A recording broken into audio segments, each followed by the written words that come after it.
Welcome to the Midwest Championship Series, and we are here for another great day of major brackets. And we got some great matchups ahead. You got a lot of big games to happen here tonight. I mean, let me just say this. First of all, I'm Joseph the Voice, and I'm hanging out with Red Flame, and we're really excited. How are you doing today, Red Flame? I am doing wonderful. How are you doing? I know I am doing pretty good myself because I was looking over this bracket and I saw that the Inferno are still alive and kicking. Their flame is still burning bright. And if they can somehow take down the Superiors, they got a chance of getting their way into play-ins. But right now, it looks like the Green Bay Knights might have solidified themselves in that 10 spot, but it is still yet to be seen because, you know, anything can happen on any given day. But you did point out, as we were talking when we first were getting ready, that the Inferno actually lost a player. You want to talk a little bit about that? Yeah, so last week after last week's game, during week one of semifinals or this bracket, I noticed Tizzy was traded a little shortly after those games, and Mimic was traded before that. And they're running on 2 gone, and they got 2 playing up. They actually retired from the looks of it. So, yeah. I mean, yeah, like you said, it looks like they're running a little low on fuel right now, but they're pulling some guys in as subs, and hopefully these guys can really step it up and try to bring home a victory. Because like I said, if they can somehow take down the Superiors, I'm pretty sure they're going to solidify themselves for the play-ins, but it's still yet to be seen. We also have, after that, we have the Steelhawks taking on the Maulers, another great matchup to come.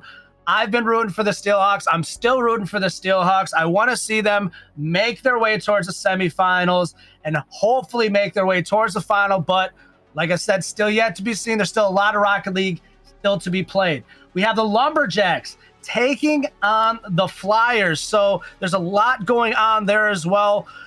Still not 100% sure which team I would pick in that situation. Lumberjacks have definitely been, you know, a little bit more heavy-handed. They've been striking where they need to and been putting up the points where they need. And I definitely think that there's a good chance that the Lumberjacks could take that victory. And then we have the Atlas, the Mankato Atlas, taking on the Rochester Rhythm. That's going to be the match we are going to have live here on stream. And we will just break down for you guys real quick our schedule. As you can see, there's still a lot to be determined. We're not 100% sure how things are going to break down, but Atlas taking on the Rhythm. And just to let you guys know real fast who we have on those lineups for the Mankato Atlas, it will be Bomber Wild, DeCarlo, and Barry, my Wisconsin native. I respect you. I appreciate you. I'm not wearing the Wisconsin jersey today. I'm wearing my SSG. And then on the flip side, we got Rochester Rhythm, Cole, Wubik, and Dicey. Now, Red Flame, this is a pretty close matchup. These teams were not too far apart in the standings. How are you feeling about this particular matchup that we have set forth? I'm feeling pretty good. I think it's going to be a close game, but I think Mankato Atlas is going to take this one home 3-1. Oh, sorry, best of sevens. I'm going to say they're going to bring it back 4-2 then. I'm going to have to say that. All right, well, giving them a little bit more fight there, giving them a little bit more hope. I'm feeling a very similar rhythm, I should say, but I do think I am also with you, like you said, and I'm probably going to go with the Mankato Atlas. I think that they might have things together a little bit better, but, you know, Rochester Rhythm has been one of the leaders of this league for some time, so if it were to be the Mankato Atlas, it would be in a 4-3 situation. It would have to be. But, yeah, like I said, I like the underdog situations. I'm going to root for the homie in Wisco because I don't get a chance too often to root for my Wisco fam anymore. A lot of them have dispersed all around. But, you know, I'm not trying to play a bias. I'm just trying to see an underdog play through that Cinderella story. So, ladies and gentlemen, as we get ready for these teams to get on in here, like I said, who are you guys rooting for between the Mankato Atlas and the Rochester Rhythm? And before we jump a little bit too far into this, let's backtrack, take a step back real quick. Red Flame, we were talking about these earlier series that we have. Let's just take a moment while we're just kind of getting things built up between the Superiors and the Inferno. We got, like I said, best of sevens playing out tonight. If you were to pick a team here, who are you going with and what would be the outcome? I really want Inferno to win, but based off skill, I'm going to have to say Superiors are going to take it 4-1. I mean, honestly, with the Superiors being a dominant squad throughout the entirety of this season, and then going up against a really burnt and broken Inferno squad, I'm kind of there with you. I'm thinking it might be a sweep. Losing another big player that was a part of your lineup, that was a big pivotal part of making things happen. I understand Gavalanche has done a lot to really hold that team together. It's really been the glue that has really kind of sealed the deal there. But is it going to be enough? Is the skill gap now separated too far and the chemistry now not in place? I'm thinking it might be the Superiors and it'll be a 4-0 sweep. Our only sweep, I would think, of this particular round, however. Then we have the Steelhawks taking on the Maulers. Who do you got in this one? Steelhawks versus Maulers. I'm going to say Steelhawks are going to bring it home, but I'm going to say it's going to be a closer game. 4-3 for Steelhawks. He says a close game. That's a pretty close game indeed. I'm actually going to go 4-2 in favor of the Steelhawks myself, but I feel like I should go in favor of the Maulers because every time I choose the team I want to win, it seems like every other team wins. So we're still going to choose Steelhawks 4-2, and we'll see what happens there. Then we have the Lumberjacks taking on the Flyers. How do you feel about this one?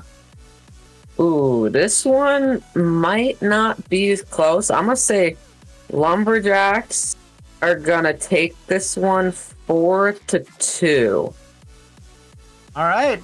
I'm a little bit there with you. I think a 4-2 is very plausible, but I think that the Bemidji Lumberjacks are a little bit harder hitting team. They got their axes sharpened and ready at the helm, and I think they're going to go swinging at the Clouds and take down the Flyers fairly easy with the 4-1 victory. So we got a lot going on, a lot of teams to be had, a lot of games still to be played, and we'll be giving you guys the updates as everything continues to move forward. But it looks like we're starting to get the teams here into the party with us, and we'll be getting the matches just started here shortly. But who are the teams that you are rooting for tonight as we get closer towards that major final? Is it the Superiors? Is it the Inferno? Is it the Steelhawks or the Maulers? Is it the Lumberjacks or the Flyers? Or will it be the Atlas or the Rhythm? Who is your team? I want to see you guys proudly represent your teams there in chat to the best of your abilities. Moms, dads, aunties, uncles, cousins, everyone who came here today. We appreciate you. That grandma or her friend that you talked to last Tuesday who was like, I don't even know how to use the phone, but I'll give it a try. And she's here too. We appreciate you as well. So, everybody who comes on a regular basis, in all honesty, I just want to say thank you very much. But it looks like we are ready for the action. How about you, Red Flame? Are you ready? I am ready, and I believe my little guy over here is getting pretty excited too. Wacky waving inflatable arm too, man. And I just want to give a quick update. If we, for some reason, lose this call in the middle of the match, we will be coming back as quickly as we can, but we are having roller server outages in Discord. We love your faces, but sometimes things happen. So we are doing a best of 7. It says we're in game 5 right now, but we are in fact in game 1. As Cole kicks it in the corner, Bomber Wild tries to put it towards the front of goal. Dicey kicks it away. Barry not able to get there quick enough. DeCarlo staying relentless on the attack. Dicey kicking it away.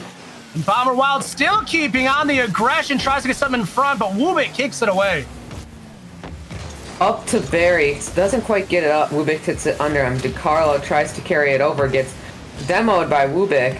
Now up by, I believe that was Dicey, staying in that Cole gets it up almost towards goal, and that's going to be a score by Cole.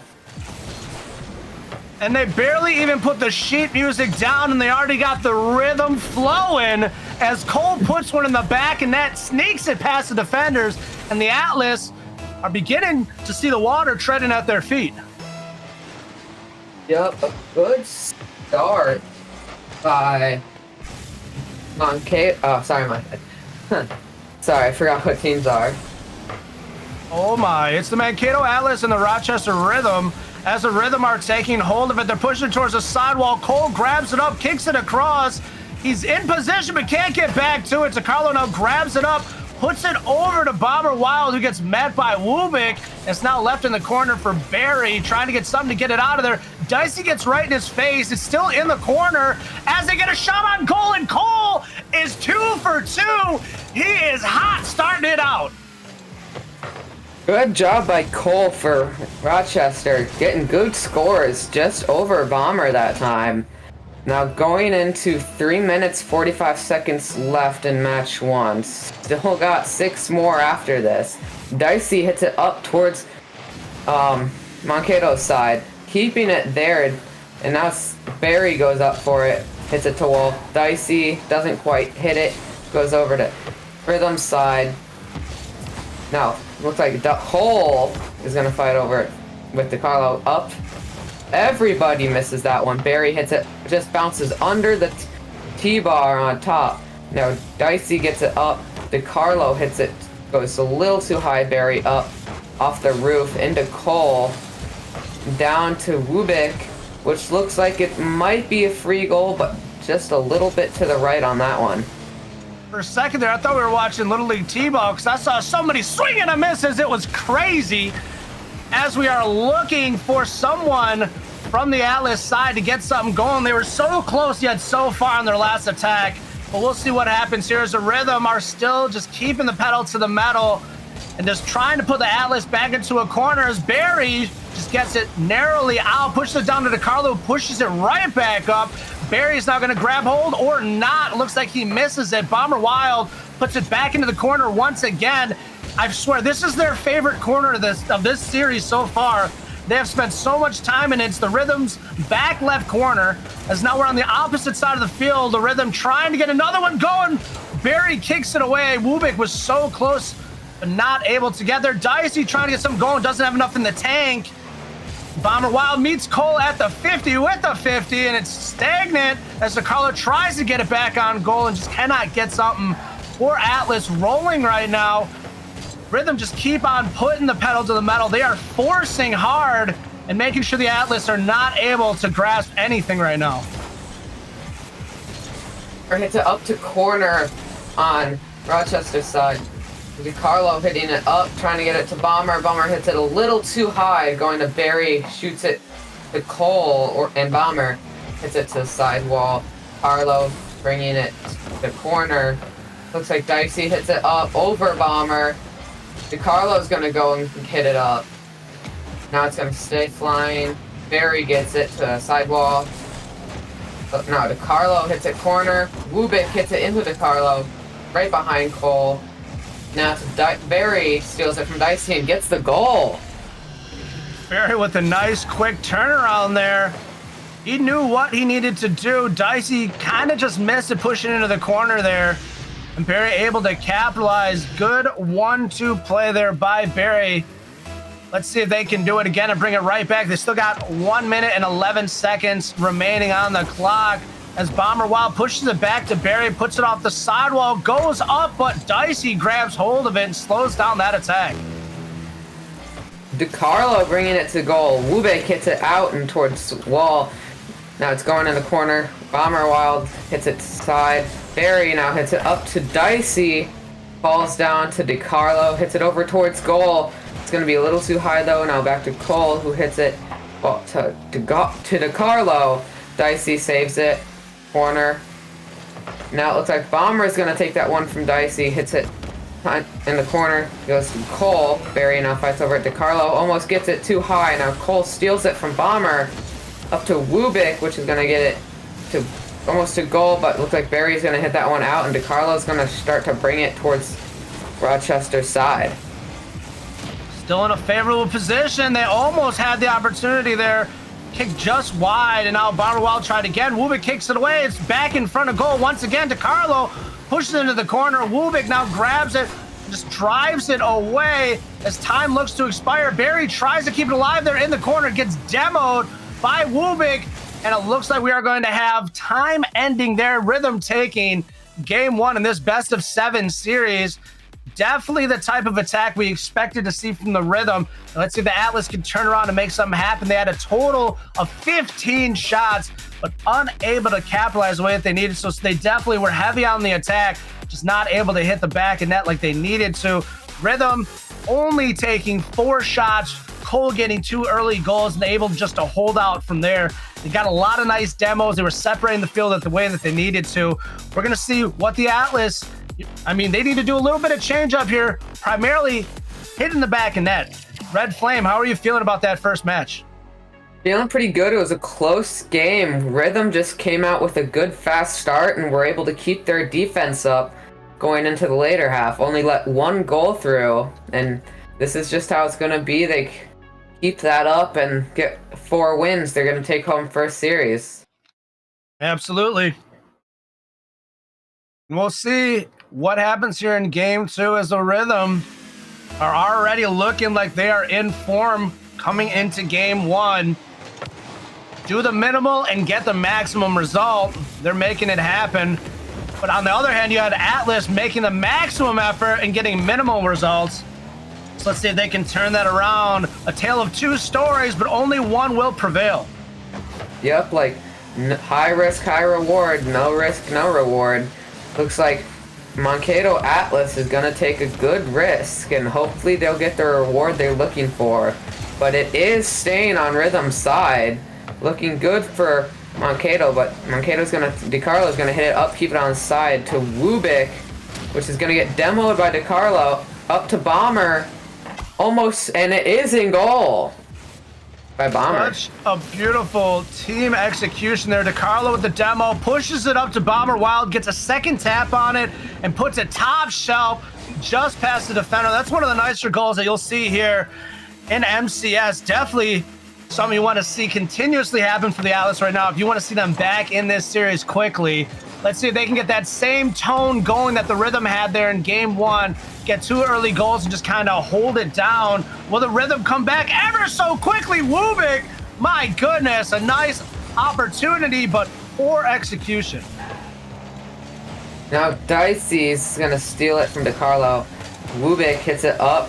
He's going to go for it. DiCarlo can't quite get there in time. Barry saves it from net to DiCarlo. Can't quite get it. Dicey hits it into Barry. Up to Bomber, which is going to hit it to wall. Then take it, hit into Wubik. Now it's going to fly towards Barry. He's going to hit it over towards Rhythm's side. Wubik's going to save that and hit it to Bomber. He's going to get it off the bounce. Can't quite get it. Cole's going to take it. Hit it up over Barry. Not quite in goal, but off the wall. It's going to go up where DiCarlo hits it and hits it towards Rhythm's side where Wubik hits it out to Bomber. The ball is back in the Rhythm's corner. DiCarlo takes a shot. Wubik gets there and stops it just in time. Bomber Wild now up, meets Cole and slows it down and just keep it on the attack. However, Dicey now grabs it, pushes it to the other side. DiCarlo clears it away with a good save. Cole tries another one. DiCarlo there once again. Wubik with the demo, trying to separate the field just a little bit. Now it looks like the Rhythm are slowing down a little bit, changing the tempo just enough. Bomber Wild grabs hold, keeps it at the 50 for DiCarlo, and Wubik just pushes it away. Bomber is going to hit it up. Doesn't want to go for that one. It's a good dribble. Gets it into Cole, steals it from him though, hits into DiCarlo, where Wubik is going to hit it up, bring it towards goal, but looks like DiCarlo is going to steal that from him, get a good save. Now Cole's going to keep it in corner, keep it on side. Barry picks that one up in front of goal. DiCarlo's going to hit it to Barry, and not quite in goal. Cole and Wubik are going to save that one in the corner. Dicey hits it away, almost to Bomber, where Wubik hits it straight across, not quite in goal, now it's in corner. Barry's going to bring it up, hits it, and gets it barely from Cole, going towards goal. Wubik hits it away. It's going to go straight across, not quite in goal. DiCarlo's there, hits it to Dicey, who's going to keep it at midfield. Once again, we're seeing minimal effort, getting the maximum result right now. Atlas haven't had to do too much, scored early and just kind of have been holding out since. The game's been pretty stagnant thus far since that first goal, and we'll see what will happen. I'm having a feeling that the Rhythm are going to find a way to tie it up here with time. starting to wear down as they set one up, and Cole gets stumped by Bomber Wild. Beautiful setup. But Bomber Wild had that red, and another one red there by Bomber Wild. Is there 2 or 3 of them on the field right now? My goodness. A lot of shots made, not quite landing. Good saves by Bomber. Dicey's gonna get demoed by Barry. Wubik's gonna bring it. DeCarlo hits it away from him. Now sidewall. Dicey is waiting in corner. Hits it up. Looks like it's gonna be a clean drive. Gets too high. Looks like Bomber's there to save another one from Cole. Wubik kicks it up. DeCarlo's there, sends it over just above goal. Goes straight down. Bomber can't quite to get that one in. It's gonna bounce back midfield. Cole's gonna bring it up. Hits a roof shot. Can't quite make the goal, so he hits. So I believe someone else hit that wall. DeCarlo's gonna bring it up above Wubik. A good bump by DeCarlo. Now it's just gonna go back and forth, staying on Rhythm's side right now.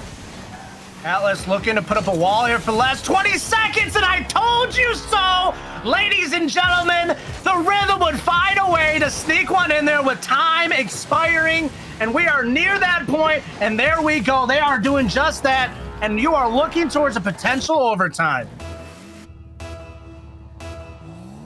Going into the last 19 seconds, Wubik's gonna take the kickoff. Barry's gonna bring it to corner.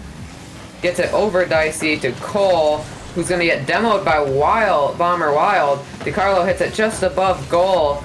Now it's gonna bounce off corner. Bomber and Barry both there to get it. Goes up Dicey above goal, but looks like DeCarlo's gonna take it. Can't quite land it in goal, and that's gonna be overtime right there.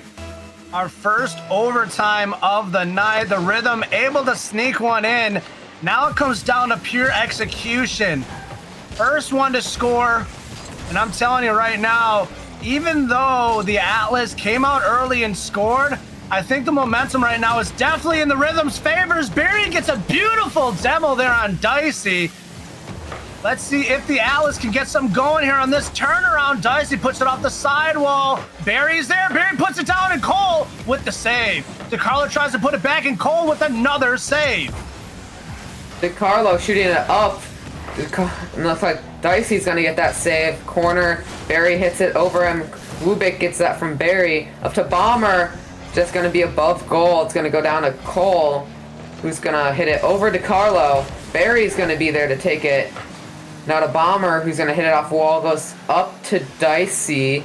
Slowly. Now it's gonna go down to Barry, who's gonna bounce it off almost in goal, not quite, and it's gonna be a score by DeCarlo. Wonderful setup. And the Atlas have found a way to bring it back. We are now 1-1 tied in this series, in this best of 7. Plenty of Rocket League still to go. I am always here for, just to go the distance. Even though my predictions may not always say that, I want to see as much Rocket League as I can on any given day. So I am here for it. And the Atlas have now brought it back, put up a total of 9 shots on goal. Once again, putting up the most shots out of both teams. You had both DeCarlo and Bomber Wild both putting one in the back net. All players on the team getting saves to try to make something happen. Every player getting involved with an assist. Bomber Wild didn't get an assist, but everybody was getting involved in some way. You got to score. On the flip side, Rhythm didn't get as much going. They only had 7 shots on goal. They need to get back to what they were doing there in game 1. They had a lot more quote unquote rhythm there in game 1. Let's see if they can bring it back here going into game 3. Yep, going into game 3 is going to be tied 1-1 out of a 7-game series. Now, going to this, I feel like Rhythm might take an early lead again, but I feel like Atlas is going to be the one that takes game 3. I'm feeling it might be another overtime, too. Well, let's just wait patiently and see what happens here as we are now tied in this series. I'll be updating you guys once we find out any more information about these other series that are going on. I'm really interested in seeing what's going on with the Superiors against the Inferno. As we have stated, if the Inferno can beat the Superiors here in the quarterfinals, I'm almost certain that they will be solidifying themselves for play-ins and getting that 10th spot, knocking out Green Bay Knight. But we'll see what happens. It's going to take a miracle, if you ask me, because losing another player from their main lineup, Tizzy, following last week's matchups, then having to pull up another sub this week. I think that's a little difficult. You know, not saying it's impossible. I just think that it's very unlikely for it to happen based off the circumstances. But the Inferno have impressed me enough to this point. They were 13th seed coming into it, so very impressive. But let's get back into the action as we're a minute into it already, and we got 3 saves. We already got a savior for DiCarlo, but we have no goals yet to be seen from either team. Yep. We also have 1 shot on goal for each player on Rhythm. Going into 3:45 left. It's just going back and forth, it seems like, but Rhythm is seeming to get more of those shots on goal, so maybe they're going to be the first one to get the goal. I'm feeling like not that, but I feel like it's going to be Atlas that actually gets it, because Atlas is doing kind of good right now. And just to say that, ooh, Cole almost gets a shot. DiCarlo fighting over it. Bomber hits it up, gets stolen by Wubik. Cole can't quite get there in time. Barry hits it to the corner. Barry hits it up to Dicey. Dicey bringing it around to corner, up, above. I believe that was DiCarlo. Looks like Bomber hits it away though. Cole bringing it back to goal. Can't quite seem to land it in. Now it's going back towards Rhythm side. And let's see how this can play out with 2 minutes 50 seconds left.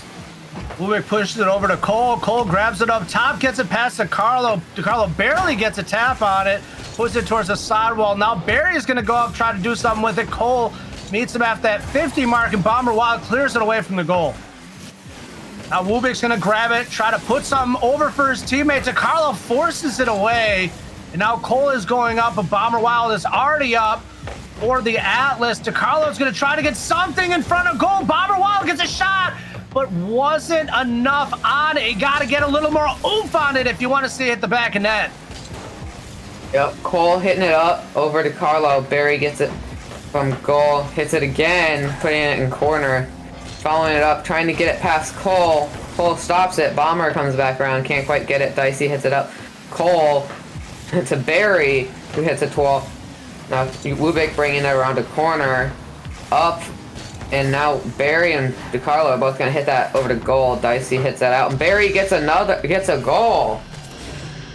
And just like that, the Atlas are taking that momentum that they had from game 2, and they are pushing it over because they are hungry and they want it. Let's see if they can hold on and hold out like they did in game 2. There hasn't been a lot of scores here yet in this series, but there's been just enough for these teams to be able to just take it and hold on and get the victory. Yup, going into last a minute 40 seconds. I feel like Rhythm might be able to get a goal back. It's gonna be close though. Both teams doing good defense and good offense. Looks like someone just got demoed on Rhythm, I believe. That might have been Atlas, not too sure. It's just going back and forth on both sides. And it looks like Bombers, or Dicey, my bad. Dicey's gonna get demoed by Bomber. And Wubik looking for an opportunity to get one going here, puts it down and just wide. Cole now tries on the top bar, and Dicey, 3rd time's a charm, a roll of the dice, and it's in. Just like I said, they brought another goal to the table. A minute 5 seconds left, tied up. We might be going to overtime, but I feel like Atlas is gonna get another goal to take 2-1 in the series. I think he's playing like with like a D20. You think he just hit like max D20 on that one? I don't know. I actually have a D20 right here now. I should roll it. It's funny because I have a D30 in front of me. And I just got a 20 on my D20. So let's see what I got. I got a 2. Let's not talk about it. All right, ladies and gentlemen, so I didn't get a 0 or a 1, so let's just get back into the action. We're getting closer to another pending overtime as there's 35 seconds remaining. Atlas tries to get something going, and Wubik kicks it away the demo, and Barry gets it in the back, and at the Atlas, beautiful execution. I guess my D20, getting a 20 on my D20 called that, and I guess I got my max stats and got that all up and ready. Let's see what will happen here. Do we have an answer from the Rhythm? A call and response. How about I bang my drum and you bang yours? Let's see what happens. Dicey trying to get it going. Barry kicks away. Whoop is there. Puts it just narrow of the goal. Cole now puts it wide. Gets it into the corner. And DeCarlo with a beautiful boom downfield. Looking like time may expire as the Atlas have hold. And we are now at 0. Cole cannot get it away as the Atlas are now up 2-1 in this series. Up 2-1. At least 2 games left for them if they win both of them.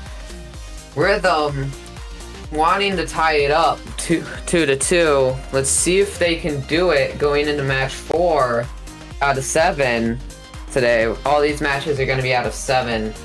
First to get 4 wins. Now, let's see. Good shots on goal. Even shots for Rhythm. 2 for every person. And Atlas gets good assists basically for everyone. And then the one person who didn't got both of the goals for the team. So, good teamwork for them.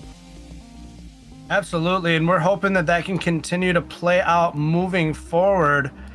As it looks like we do have an update for you guys. The Bemidji Lumberjacks swept the St. Cloud Flyers. So I was wrong about there being only 1 sweep.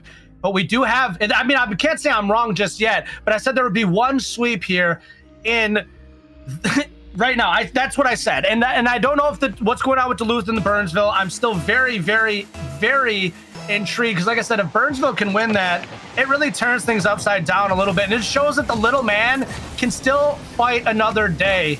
And that's what I love about the whole Burnsville Inferno, like Cinderella story that's going on right now. Yup. Hopefully, though, we can see Inferno at least winning 2 games. Hopefully, winning the series, seeing them in the finals. But you don't know. They might get swept. They might not. But I don't think they're gonna get swept because Bemidji swept and he's already done. But yet again, we might have some overtimes in that game too. Absolutely, and they're going to be fighting and clawing. They're going to bring out the torches, and they're going to storm the castle to try to get that victory because they are not going to let the Superiors just take that one. But let's take a moment to talk about what's happening here as the Atlas score another goal. Well, good start by Atlas. Might take this one back. Maybe. Very good possibility. But that would mean 1 more win for them if they get this one too. They definitely have turned it around, and they are finding a way to keep the Rhythm at bay. And as I am saying that, I almost wanted to stop talking, but I was like, I got to finish it anyways. Wooby gets it past and puts it in, and we got a palindrome, baby. Well, let's get this going. 1-1 each team. Atlas up by 1 in the series. Looks like Atlas is going to win the kickoff, but it's going to get quickly returned by Dicey into corner. Bomber's going to try to get it out. Cole hits it up. Barry and Wubik gets it right from Barry and in the goal for a second thing. Be careful. The Wubik Cube has been unleashed. He is now in full form. Let's get this going. 2-1. He's breaking back another goal pretty fast. Looks like they're getting their rhythm on and bringing the goals in. Let's see. Bomber Wild's been doing a great job along with Barry. Let's see if we can get to Carlo in the mix a little bit more for the Atlas. If they can get everybody going at all cylinders. Oh my goodness, it was close. We were about to have another tied game. It has been back and forth between these teams. Atlas have just been able to narrowly escape. However, the Rhythm trying to find a way to really bring it back into form. They want it to be 2-2 in this series. Yep, now 2-1. And it looks like DeCarlo is going to bring one right through goal as I'm talking. Now bring it tie game, 2-2, 3:20 left on the clock. I'm like, hey, DeCarlo, let's see some, homie. And he's like, all right, I got you, fam. And now we are right at a 2-2 tied game. Who do you have? Do you have the Mankato Atlas? Do you have the Rochester Rhythm? Are you flipping back and forth in your seat wearing a different hat at the turn of every goal? I don't know, but sometimes they're just fair weather fans, you know, but let's see who comes forth in this victory. Yep, looking good for Atlas right now. 2-2, 3 left. It's gonna stay in. It's gonna go to corner. Wubik hits it over Barry. He's gonna hit towards midfield. DiCarlo's gonna hit that up. Now where Barry's gonna get it, Cole stops it. Bomber tries to go for it, but Cole hits it away. DiCarlo up the corner. Cole hits it up above goal. Barry hitting it away. Hits it to wall. Up to Wubik. Steals it from Barry. Now DiCarlo's gonna hit it. Bounces off corner to Cole, who hits it up top corner. He's gonna try to bounce it off wall again. Can't quite get that. He's in a bad spot. Barry's gonna hit it up. DiCarlo's gonna hit it back down to Barry. Now he's gonna hit it to Dicey in corner. Bounces off wall. Dicey's gonna try to get it, but Bomber steals it from him. Now it's gonna go to Cole and Bomber in that corner. Barry's gonna shoot it just too far though. Not quite. It's almost in goal. Now it's gonna go up to Bomber at midfield, and Dicey's gonna shoot it, and Barry's gonna save it. Barry there once again, waiting in the corner, prowling for the opportunity. Slows down the defender. Now DiCarlo driving it away. They're one man defensively right now. Cole does enough to slow it down. We got a demo by Dicey, almost two. He knew he had to thin out the field. He knew that they were down defenders there. As Wubik gets it past, and like I said, the Wubik Cube now has a hat trick. Now 3-2, 145 left. It looks like Rhythm might take this one back and tie it up 2-2. Still a minute and 40 left. Let's see. I think Atlas might be able to take this, and hopefully they are. But let's see. It's gonna be a close match. Well, we are asking for these teams to go the distance, and they are doing exactly that.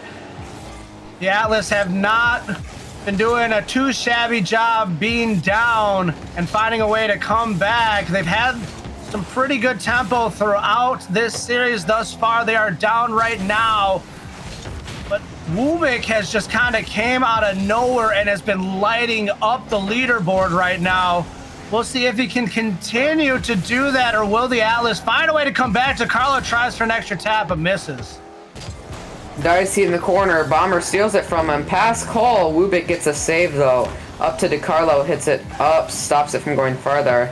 He's gonna wrap back around. Wait for it to bounce. He's gonna fake it, and Barry actually takes it. Barry's gonna hit it, but Cole's gonna hit it over. DiCarlo saves it from going in goal. Hits it up wall past Dicey. Now up wall again. DiCarlo's gonna bring it. Barry doesn't quite get a hit on that. Wubik's gonna hit it. Now Bomber's gonna steal it from him. Now looks like Wubik. Oh no, sorry, my bad. Dicey was the one who steal that again. Now back in corner on Atlas's side, sends to go up. Bomber can't quite get that one. DiCarlo's gonna hit it away from goal. Bring it down to Rhythm's side. DiCarlo's gonna hit it up wall. Dicey. Wubik gets it, my bad. Barry's gonna hit it down. 10 seconds left. Bomber hits it up. Dicey gets the clear. Over to goal. Barry's gonna try to keep it up. Cole down at bottom, waiting for a pass. And now he's back at his side, gets a good clear. DiCarlo keeping it up. Dicey hits it down, and that's gonna be game for Rhythm. Rhythm bringing it back 2-2 in this series, finding a way to get it back where they need it. They put 4 shots. Once again, minimalist type of effort, maximum type of result. Wubik really just did a great job. 3 for 3. Fantastic outing here in game 4. And the Atlas put 7 shots on goal. Only were able to put 2 in the back of net. So they're continuing to outshoot the Rhythm on a pretty regular occasion. They're just not capitalized as much as they want to, as regularly as they want to. We saw in game 1, I think we said they had like 11 shots on goal or something like that, and they just were not able to capitalize. They have 7 in this game, so they're putting up pretty high numbers in shot percentage, or I mean, I'm just gonna say in shot opportunities, but the percentage isn't translating out the way that they want it to. Yep, hopefully that turns up though in game 5, but they're gonna want to get their lead back with only maximum of 3 games left. Hopefully they can turn it back around and get their series that they wanted. We'll see what happens as we are getting ready here for game 5. We're used to the matches ending at this point, but this is the majors. We don't end early. We don't just close up shop. We go all the way to game 7 if we can. Yep, now in game 5, we're going to see players go for a kickoff to Carlo. Is going to hit that into Dicey. Bomber backs it up. Barry's going to hit it to end. Bomber gets an early goal. Sniper go sniping. That was a beautiful pass. An execution. Barry to Bomber. And they all going wild. 4 seconds in and we already have a goal. If they keep this up, they might get the series. Now DeCarlo hitting up, gets bumped by Dicey. Wubik's gonna hit it towards goal, but Bomber's gonna get a wonderful save. DeCarlo hitting it to side. Wubik gets it to Cole, who hits it back to Wubik and gets a score. 1 each in 19 seconds. Might have said it was a beautiful save from your angle, but from my angle, I saw a double commit, which is just showing sloppy defense on the Atlas' side right now, and they need to get it together. They go up early, and then they just give it away just as quickly. Let's see if they can really slow down the rhythm here, because they are giving them the tempo, and they're going to let them get ahead if they keep up at this pace. Corner. Cole hits a corner. Barry's going to hit it away. DeCarlo's going to hit it past Wubik, not quite in goal. Dicey, DeCarlo takes it from corner. Wubik hits it cross field. Barry hits it up, running in along the side of the wall. Hits it to Bomber, just over Cole. Hits it below Wubik, and Barry's not going to be able to get that one in goal. He's going to hit it up now. Over around Dicey. Wubik's going to hit it away. Now, DeCarlo or Bomber is going to hit that one up. Couldn't quite see who that one is. Barry's going to keep it on Rhythm's side. Bomber is going to go for a slow approach. Tries to get it over Dicey. Not quite. Now it's going to seem like it's going all the way over to Atlas's side. Going up. Bomber is going to not hit that one. Now Dicey's going to hit it. Bring it up all the way around the field. Where Wubik's going to hit it over DeCarlo. Over Bomber and past Barry. Now it's going to all the way across, almost in goal, but Cole gets a nice save, and Wubik's going to bring it back towards Atlas's side. With 3 minutes and 15 seconds on the clock, Bomber Wild grabs it, pushes it away from the goal. And a beautiful demo there by Barry to thin out the field enough to give DeCarlo the chance to try to get something set up here. Barry's there, along with Bomber Wild, almost miscommunicated. Well, it was definitely miscommunicated, but it almost played out very poorly instead. Barry got there quick enough before Bomber Wild could kick him away. And the Atlas are back on top. Some really sloppy offense and defensive plays by the Atlas, but they are still in it and they are looking to win it. Let's see if they can round it off. Because if they keep up like this, like I said, the Rhythm are going to get back in it and they're going to get up on top. A lot of overcommits in this game may just be a communication error on Atlas's behalf, but still doing good, getting good goals and okay defense, but they might have to up that, seeing that it's staying on their side now, and it looks like Rhythm might score again, tying it up. Already tied in the series. This would be bad for Atlas if they were to score again and take a series. As Wubik takes it from the 50 side while Barry is there, pushes it towards the corner. Cole now forces it up, and DeCarlo pushes it downfield. Wubik there in the corner grabs hold and pushes it away. But Bomber Wild was right there to meet him. Dicey now trying to slow down the tempo just enough and get it out of there. Dicey now forces it past the defender, sets one up. And Cole is there, but cannot get it down. He pushes it back up. Bomber Wild now in the corner. Wubik, unfortunate leave. Like I said, this sloppy play by the Atlas is starting to really show. Yep, now 2-2, 150 left on the clock. They're gonna have to step up their game if they want to take the series, because there's only a maximum of 3 left, and they might not be able to take it if Rhythm keeps up what they're doing right now. It's almost like the Atlas just feel like they're like, go, go, go, go, go right now. They need to slow it down. They need to take a breather. And hopefully following that goal, they can do just that because they're in a good spot. But I think mentally they're starting to slip a little bit. Yep, Dicey's gonna keep it in corner. Cole's gonna bring it out of corner. Bomber's gonna try to get that. DeCarlo hits it off Ubik. Cole getting it around. Barry's gonna hit that one under Dicey. DeCarlo's gonna try to get it around Ubik. Not quite. Goes up to Bomber. Where DeCarlo's not gonna try to get it away from Cole again. Barry's gonna take it up. Tries to get it down to Carlo. Kind of messing that up for Barry. Now Cole gonna hit it around a wall. Barry's waiting. Okay, Bomber's gonna hit that one. Barry over Wubik. Cole gets a save. DeCarlo back again. Another save by Wubik. Dicey gets a save this time from Bomber. Now DeCarlo's gonna hit that one back. Barry tries to get it. Cole gets it out of the way. Now Dicey's gonna hit that one away from DeCarlo. Bomber. DeCarlo's gonna hit that one to the side corner. Dicey's gonna get it past Barry, but DeCarlo's gonna hit it away. He's gonna try to push it to Rhythm's corner. I'm not gonna lie there for a second. I thought the Rhythm changed up their profession. They just decided to open up a save a lot because they were locking it down there in front of goal. Bomber Wild now tries to get some going, gets kicked away there by the Rhythm. Barry tries to put one back. Dicey now kicks it away. And the Rhythm have a total of 7 saves already here. And it's looking like we may go into overtime once again here in this series. 1 second left, time's up, and looks like he's gonna hit it down for overtime. We're in an overtime. Kickoff is gonna be in favor of Atlas. DeCarlo's gonna hit it. Cole's gonna save it. Bomber is gonna get a good 50 from Cole. Wubik's gonna get it in the corner. Gets stolen by Barry. Bomber's gonna go up and almost gets the goal, not quite, and Cole's gonna quickly get that one away. Wubik's gonna take it from there. Barry gets a miss. Bomber's gonna hit it to the side. DeCarlo's gonna hit it up, trying to get it over goal. Getting bumped. It looks like some bully ball going on. Now DeCarlo gets it away from goal.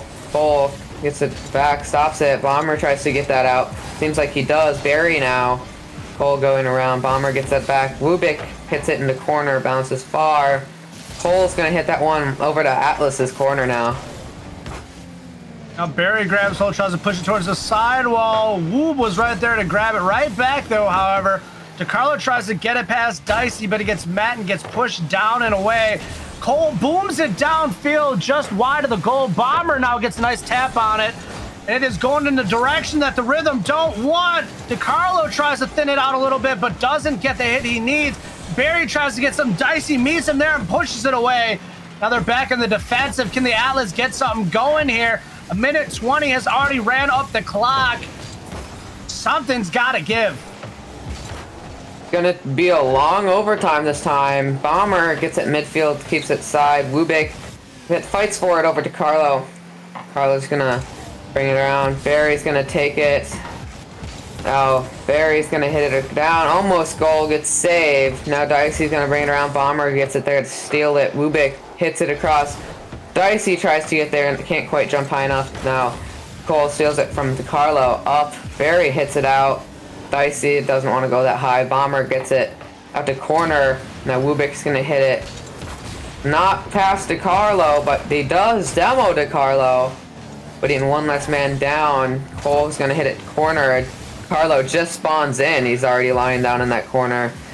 Now it's gonna Wubik to goal. Barry saves that one from going in. Going up Wubik again. Not quite goal that time. Barry's gonna hit it away to the sidewall. Cole's gonna steal it from Barry. And now it's gonna fight over. Bomber tries to get a shot. Not quite. DeCarlo's gonna try to hit a shot. Not quite. Now Barry finally gets the shot. Mankato Atlas winning it once again and pushing themselves up 3-2. If they can win this next one, they can take it home. Let me give you a quick update. It looks like the Cinderella story of the Burnsville Inferno has came to an end. Unfortunately, losing 2-4 against the Duluth Superiors, which was expected. But we'll just give a tip of the hat to you because you guys fought very hard. Even against all the obstacles, you lost players before the major, you lost players during the major, yet you were still able to take 2 games off the top team coming into the major. So that is something to be said. Now, as we wait for updates for the Fargo Steelhawks, the Bloomington Maulers, as well as this matchup right here, the Mankato Atlas taking on the Rochester Rhythm. So let's get ready for game 6. Could possibly be it if Atlas takes it home. But if not, we're going to go into a game 7. It's going to be the first today, I believe. And hopefully we don't... Well, hopefully we get to that point, but if we want Atlas to win, maybe we don't. It's going to be close. Well, we will have to wait and see because they have been giving us quite the fight to this point. And like I said, eventually someone's got to win. And when that happens, which I do think it will be the Atlas, they've been fighting really hard. Even though they've been playing very sloppy, they've been putting a lot out there. And they've been kind of getting it together when they need to. It's just early in the game, defensively, offensively, it's been a little sloppy. Yep, hopefully that changes going into game 6. That has seemed to go back and forth already in the first 10 seconds. Wubik's going to keep it over Bomber. DeCarlo's going to hit that one across the field. Bomber's there, try to get the goal, and he does get the goal. A beautiful start there for the Atlas. A beautiful 1-2 punch. Bomber Wild. He understands the assignment right now. He wants to go home and close the door now, not later. There's no one more after this. It's game 6 and done. They don't want game 7 because I feel if they push it to game 7, the Rhythm could really take it. And just like that, Cole goes in for a shot. Doesn't quite get it, but Wubik backs him up on that one and does land it in back of net. Such a beautiful turnaround. And just like that, it is 1-1, 4:33 on the clock.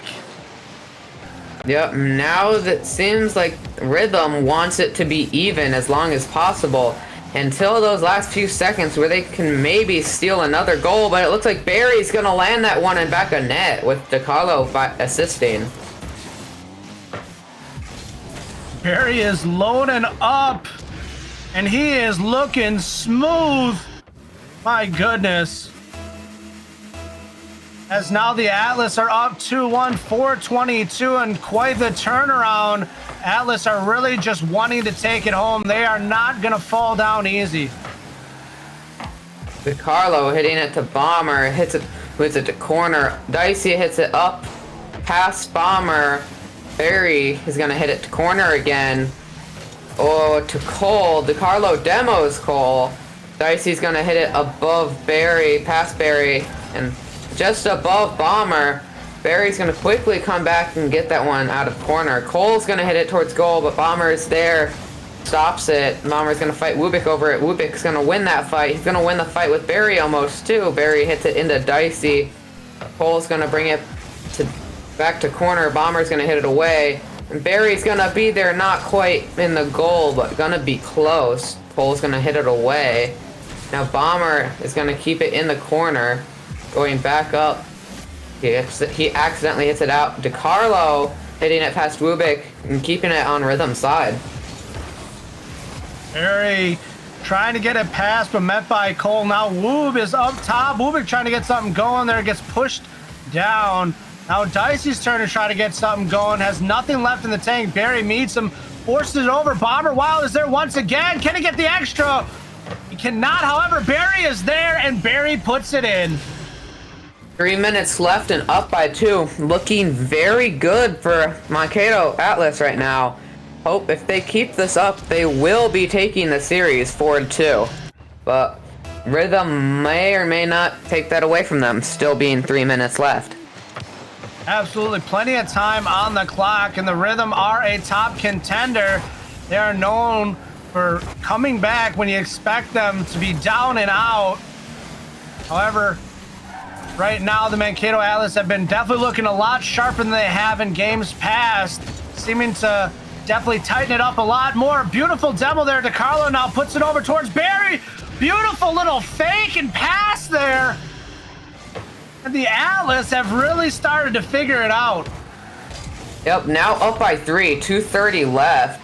Now looking very confident for Atlas. Now, hopefully Rhythm gets a goal, but if they do, they're still gonna need 2 more, and there's only 2:30 left on clock. It's looking very good for Atlas, not quite good for Rhythm right now. As the Rhythm are trying to get something strung along, get something going here. Wubik grabs it, pushes it into the corner. He's met there by Barry. However, Barry gets demoed right away by Dicey. Now Bomber puts one up. Gets missed there by DeCarlo. Bomber now tries to set some up once again. Cole kicks it away. DeCarlo grabs it now. There's just a lot happening in this corner right now. A lot of 1-2 back, forth. Bomber wild there once again. And it's just been staying in this corner now for a good like 15-20 seconds. A poor hit. They could have scored and got another one. However, lazy hit, nothing happened. Wubik trying to bring it to goal.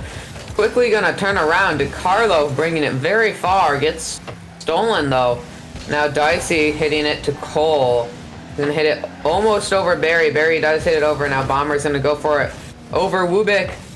And not quite in goal, but Barry's gonna try to get another one. He doesn't. Cole's gonna barely miss his goal trying to clear it. Now Dicey's gonna try to get it out of corner.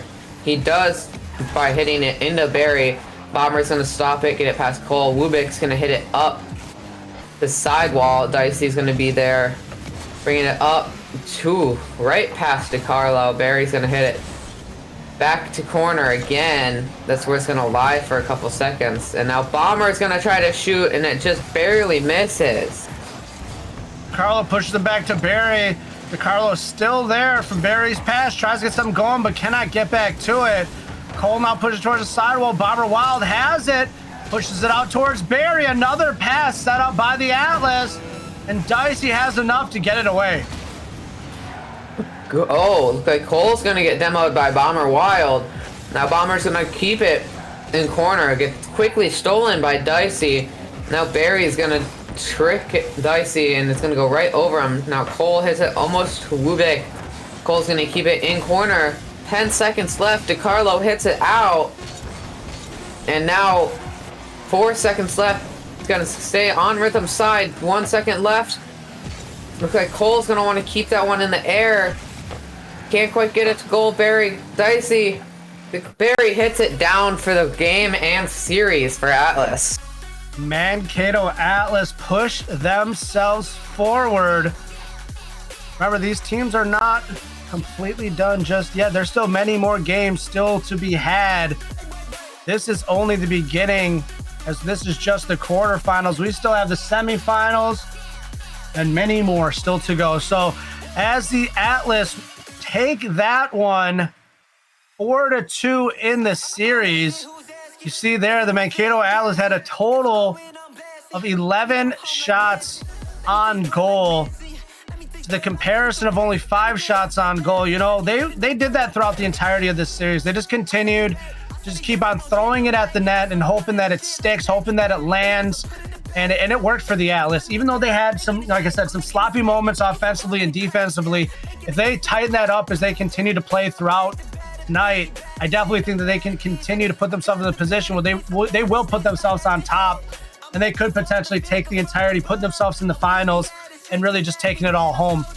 But we still, like I said, have a lot of Rocket League still to be had. We're still waiting for an update. And actually, as I was saying, we're waiting for an update. I have an update. And I'm telling you, I'm just going to put my foot in my mouth. I'm done picking teams because I'm just wrong all the time with MCS lately. It's crazy.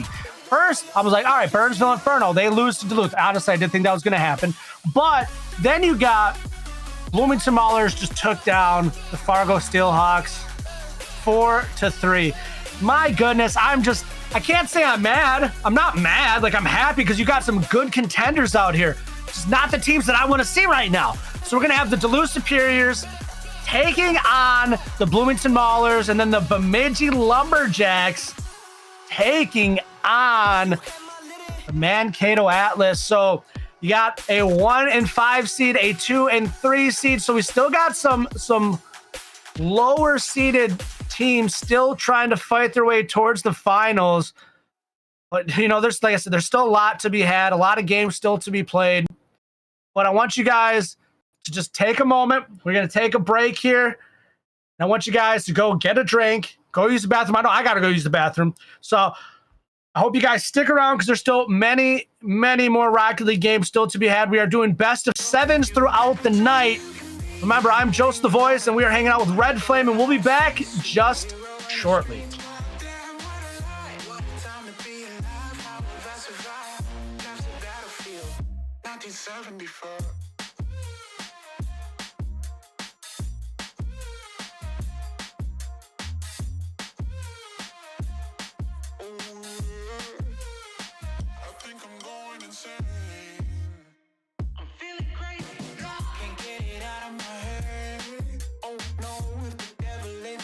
Takes hold, then I just might wind up dead. Wasted, face it. You're never gonna be the one. Rockstar, you won't get far. At least you had fun. People tell you you can be anything you wanna be. A king or a queen, as long as you got a dream. Oh no, it's a lie. They just wanna take your life. Try to tell you it's a battlefield. People tell you you can be anything you wanna be. Wanna go to outer space, superhero in the streets. Damn, what a lie. What a time to be alive. How have I survived? Life's a battlefield. 1974.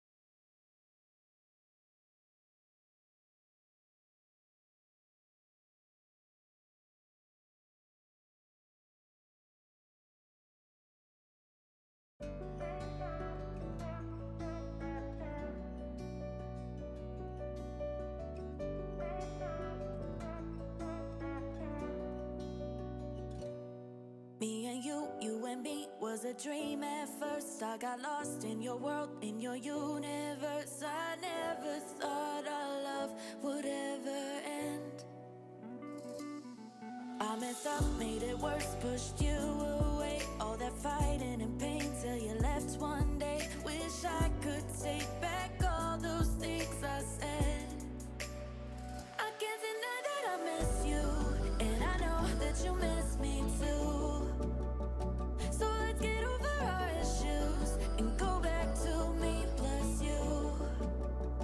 I know that things weren't perfect, but I think it's worth it. Nobody knows you like I do. I can't deny that I miss you, I miss you. Let's go back to me plus you.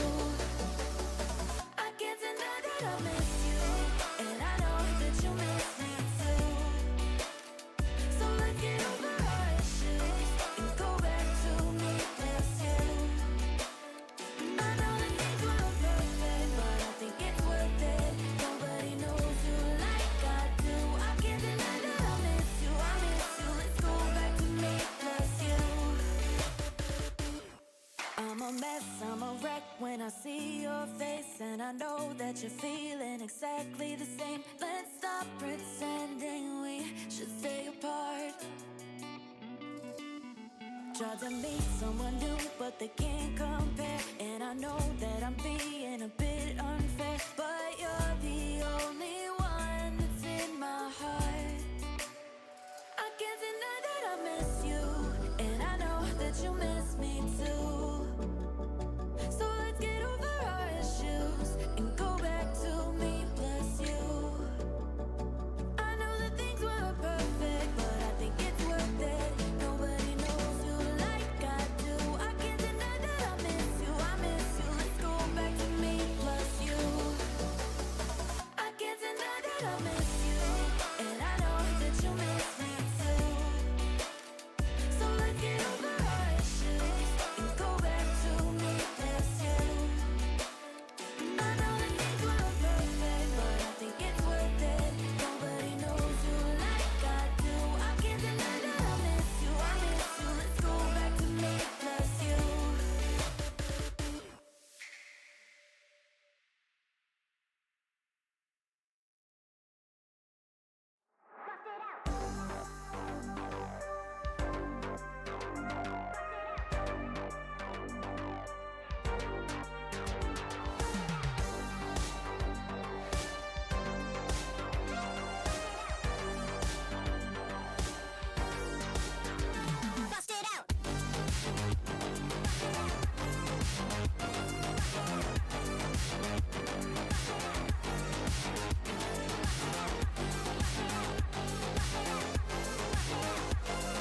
I've been feeling just a little bit low. Got to get back to the show and we'll fly.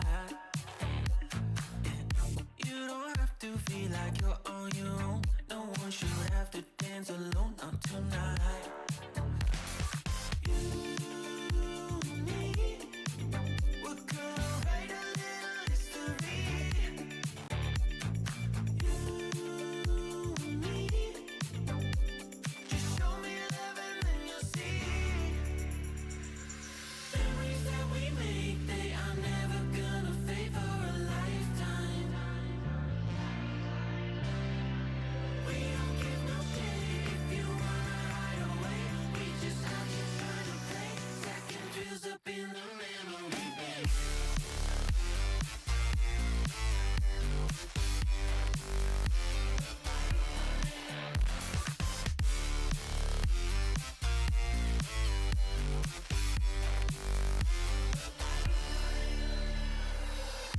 I've been looking for somebody to make memories in the bank forever in time. There's no reason to be hard to find, 'cause we've already lost our mind. You and me, we're gonna write a little history. You and me, just show me love and then you'll see. Memories that we make, they are never gonna fade for a lifetime. We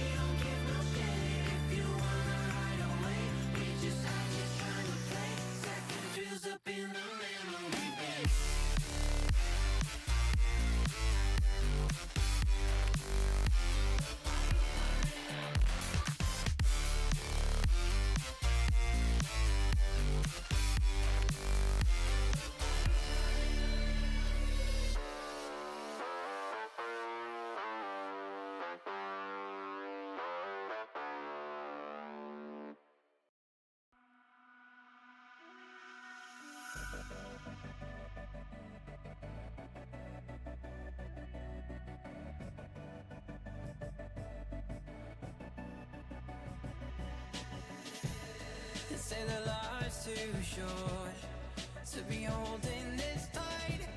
So why am I walking light? All right, and we are back for Minnesota Championship Series. And we are getting just one step closer towards the finals, as we have 2 series set forth to play, but only one will be on stream. We will have the Duluth Superiors taking on the Bloomington Maulers. That will be here live on screen. And then on stream 2, actually, because we do have 2 streams, my bad, we have the Bemidji Lumberjacks. All right, correction. Bemidji Lumberjacks Mankato Atlas will be our next match played after this. Correction. I apologize for that. So Duluth Superiors, Bloomington Maulers game happening now, and then the Bemidji Lumberjacks taking on the Mankato Atlas following that. And just a quick update for you that if the Bemidji Lumberjacks can beat the Mankato Atlas, they will solidify themselves a spot at LAN. So there is quite a bit at stake for them here in this major. However, we'll see what happens as we continue to move forward. But we do have, like I said, the Duluth Superiors that will be taking on the Bloomington Maulers. Who do you have in this series, Red Flame? I'm gonna go with Superiors. I'm gonna go 4-2. Unlike my 4-1 for Inferno, because Maulers are a little bit higher in the seeds. Well, go with that. Real quick, just so everybody is aware of the lineups, for the Bloomington Maulers, it is Jason Wolf, Clash DA, and Ryuji. And then for the Duluth Superiors, it is Burf, 40, and Sonder. And I would agree with you just the same. I think it's going to be 4-2 in favor of the Duluth Superiors. As we get things started, Shalonkers over there on the sidewall. Shalonkers filling in currently for Ryuji. And 40 gets one early. Good start for Superiors, already up by 1, and it's only been 11 seconds. I feel they're definitely going to keep it this way. Let's see if they do, though. Winning the kickoff, though. Now Slonker is bringing it back almost up to goal. Not quite. Sonder gets the save. Jason Wolf gets demoed.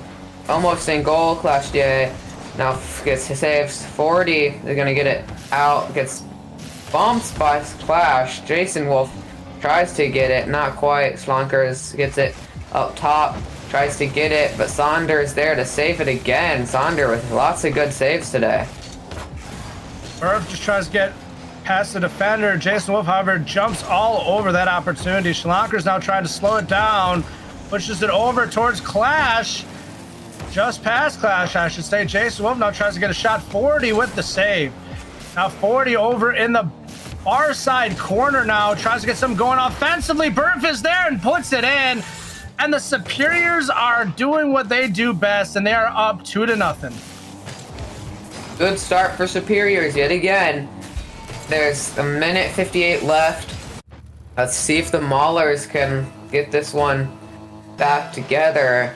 Hopefully they can, so we see more games. But yet again, this is the best team in this league that we're talking about. Superiors. There is still plenty of time, though, however, and it is only game 1.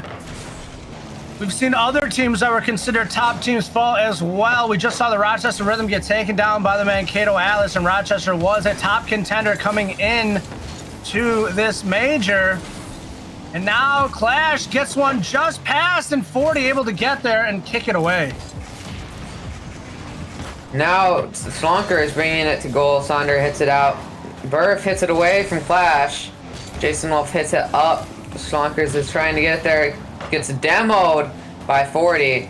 Now Clash is keeping it on Superior side. Sonder is going to try to get it out. Looks like Slonkers keeps it there again. Sets it up for Clash. Not quite, though. Burf hits it out. Jason Wolf keeping it there.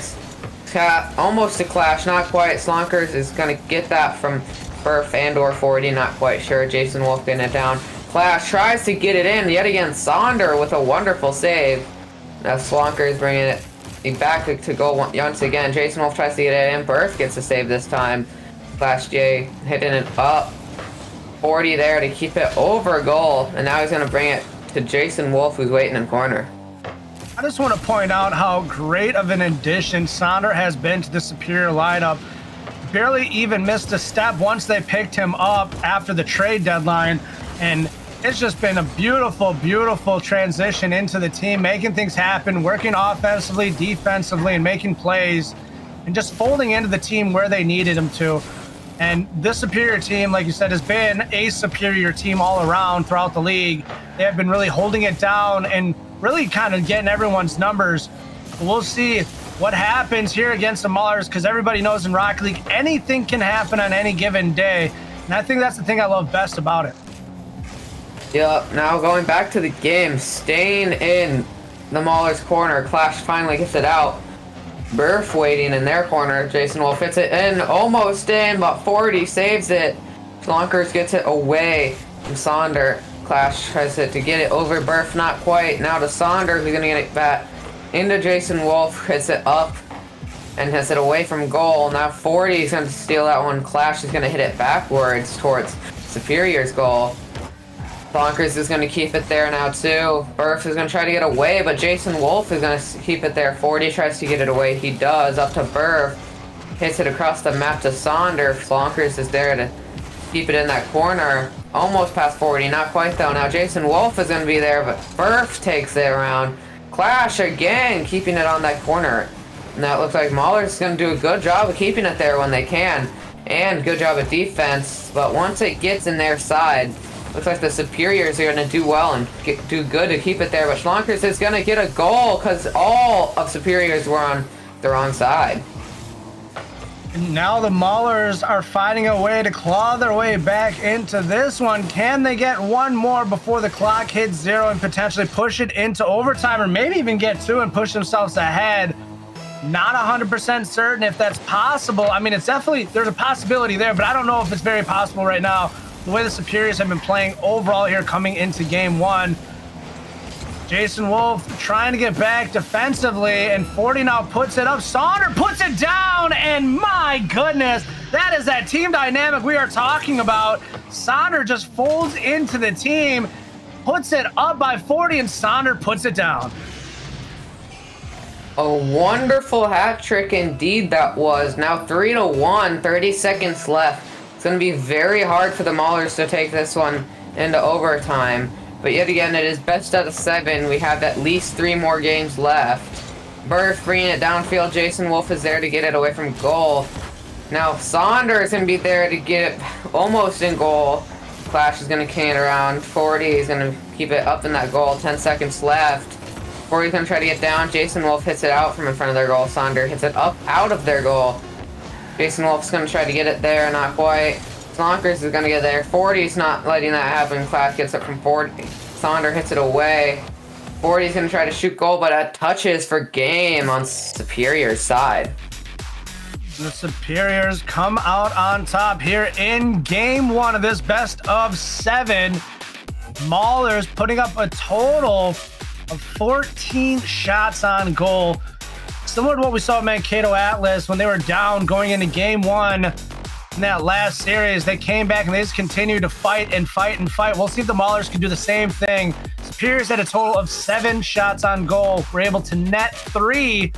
They had a lot of saves, however. They were right there on the defensive line. It wasn't just like the Maulers were just like wildly missing. Just the fact that Superiors were jumping all over things defensively. They had 11 saves. So that's a lot to be said there for the Superiors, as they are moving both offensively and defensively. They are moving and transitioning very smoothly. 14 shots by Maulers too, and only 1 in goal. Gonna have to stick more of those in goal, which is still gonna be hard for the Superiors defense, but they're gonna have to lay some of those in the back of the goal to be able to get past the Superiors. Yet again, they are the best team in the league right now, so that might be hard. Very well could be, as 40 almost gets one to start it out right away. And now they drive it downfield. 40 is now there, met by Shalonkers. It's in front of goal, and Sonder kicks it away with a beautiful save.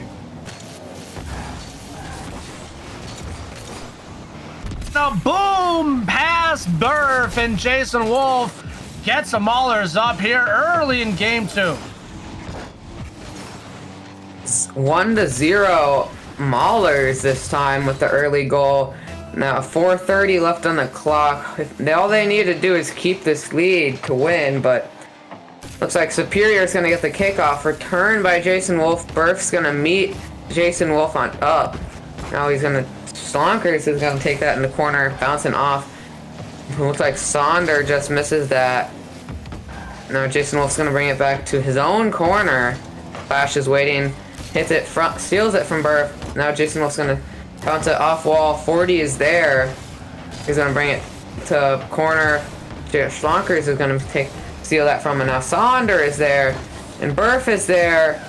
Not quite in goal now. Now Jason Wolf is hitting it, and there's Jason Wolf stealing from Slonkers. Burf keeping it out of goal. Slonkers can't quite get that in goal. Now Sonder is gonna clear it with clashes. Clash is gonna roll it in front of goal. Very risky, but looks like Burf couldn't quite get that shot. Now he's gonna try to run it back towards Superior side. Bears have definitely looked like they've been more on the defensive than they wanted to be here in game 2. The Maulers definitely turning it up a notch. To say that we are already a minute and a half in, and the Maulers have just kind of really slowed down all the momentum Superior's had coming from game 1 is slightly astonishing, but this is Rocket League. We'll just remind everybody of that. Anything, any given day, the SmackDown can get laid down. Yep, 3:15 left on the clock. Now it's on Mauler's side. Slonker's trying to get away. Jason Wolf hits it to corner. Now Sonder is there stopping it. Jason Wolf tries to get it away from him. Slonkers does. Burf is going to be there. Gets it past Clash DA. Jason Wolf is going to hit that up. Clash gets it past 40, but Sonder is there to get it away. Now Burf hitting it right past Slonk. Oh, actually 2 Slonkers. Now he's going to follow it up by getting it over now demoed Slonkers. Clash is going to get it from Burf. Who's going to get it almost over 40, not quite, and that could have been a goal, but 40 there saved that. Burf is now getting demoed. 40 keeping it in that corner. Now Burf clearing it, and it's going to stay cleared. Now Sonder is now flicking it across the field. Clash is going to hit it down to Jason Wolf and Slonkers. Clash is going to keep it up. Slonker's going to try to beat Burf there, doesn't quite get it. Now Sonder is going to clear that, but Jason Wolf gets it up and is keeping it on Superior side. As Slonkers gets a shot on goal, 40 is there. Sonder pushes it up. 40 there once again and try to push it towards the sidewall. Clash is going to grab hold. Gets the demo on the way down. Jason Wolf now tries to get it up. And Slonkers puts it near goal, but just narrow of the net. Clash tries to get another one. Let's see if the Maulers get another one in the back of net here. Slonkers trying to get something going downfield. 40 grabs hold, pushes it near net, but not enough. Jason Wolf now getting it downfield. Burf is there with the clear. Back in the Maulers' corner, now knowing how they should play after game 1. Keeping it very close, but they are still ahead. 1:20 left on the clock. 40 is going to try to get that in goal. Too high. Slonkers is there. Sonder hits it up. Burf is going to try to do something there. Doesn't quite get what he wants probably. Now over 40. Clash is going to get that in front of goal. Jason Wolf is going to try to score that just too high. Sonder is going to clear that. Now it's going to go over Slonkers by Burf. Clash with a good save across goal. 40 is going to steal that. It looks like Sonder is going to try to get that in front of goal, but Slonkers is there. Burf trying to steal it. Gets a good bump on Slonkers. Now 40. Burf. Sonder, none of them could score it. Bouncing enough. Burf is going to get that off corner. 40's going to try to score that too high. Slonkers, the good bump.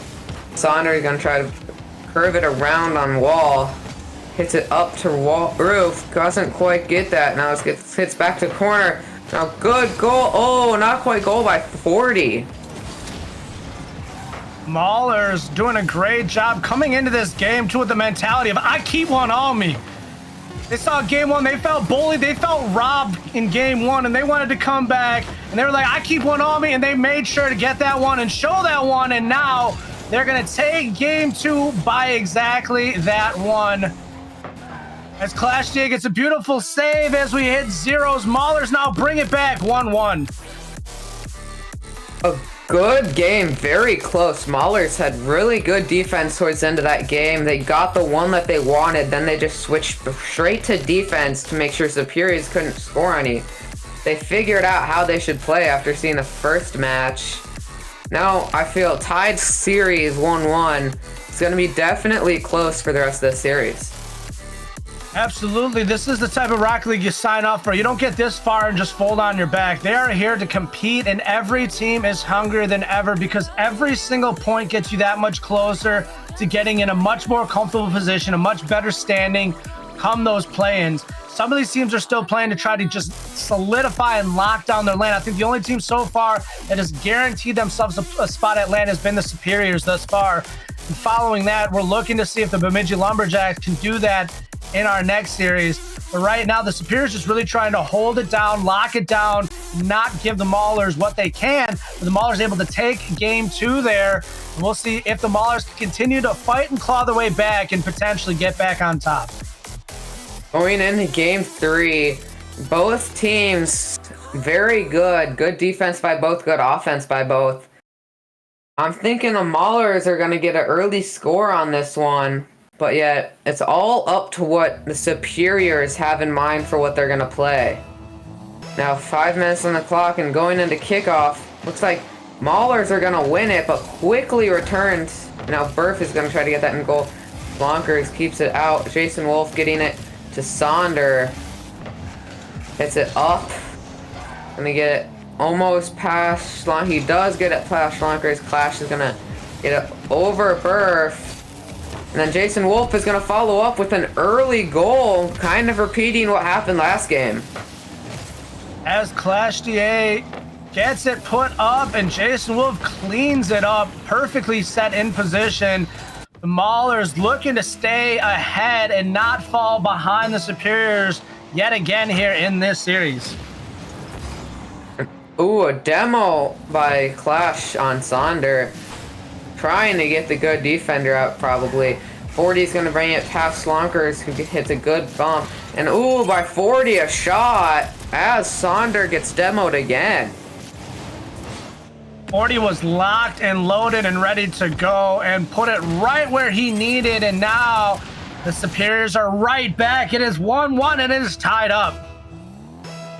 Yep, 4:25 left on the clock. Basically a fresh game, just missing a couple seconds.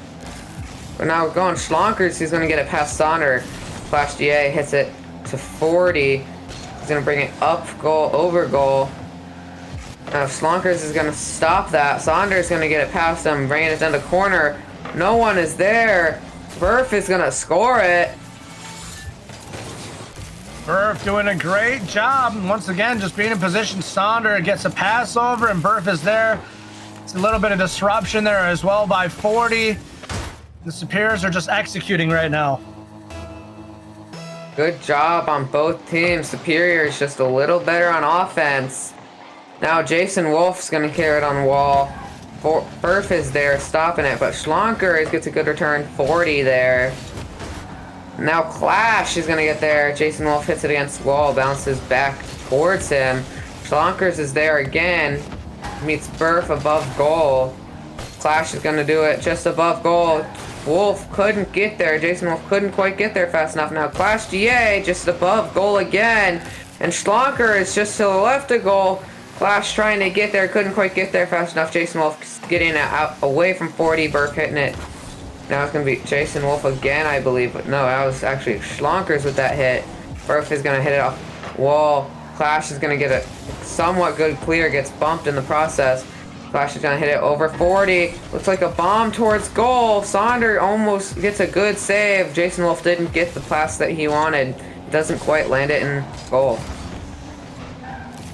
And now the Superiors are trying to get another something going here. Sonder tries to get a little fancy with that, but just wasn't enough. 40 puts it up and bounces down. Sonder's there, but cannot get above it to lay it back down. Burf is now there. sniped it. However, Shalonkers with the save. 40 tries to get it set up. Jason Wolf clears it away now. And now it's bouncing off that sidewall. Sonder tries to get a bump on Jason. Clash J pushes it downfield, and 40 is there with the clear now. 40 tries to push it downfield just enough. However, Shalonkers meets him and tries to get a setup of his own. And Sonder now gets the clear. Clash GA bringing it back. 40 gets a good save. Jason Wolf hitting it to Clash GA. Burf now hits it to Schlonkers in his own corner. Schlonkers gets it above Burf. Past 40 into Superior's corner. Sonder finally stops it. Jason Wolf hits it up over goal. 40 gets a good clear before it passes down. Schlonkers hitting it off roof in front of goal, and Jason Wolf gets the score. Tying it up 2-2. Absolutely. We are now tied. 156 on the clock. And it is a ball game, ladies and gentlemen. Both these teams are just continuing to give all that they got out there on the Rocket League field right now.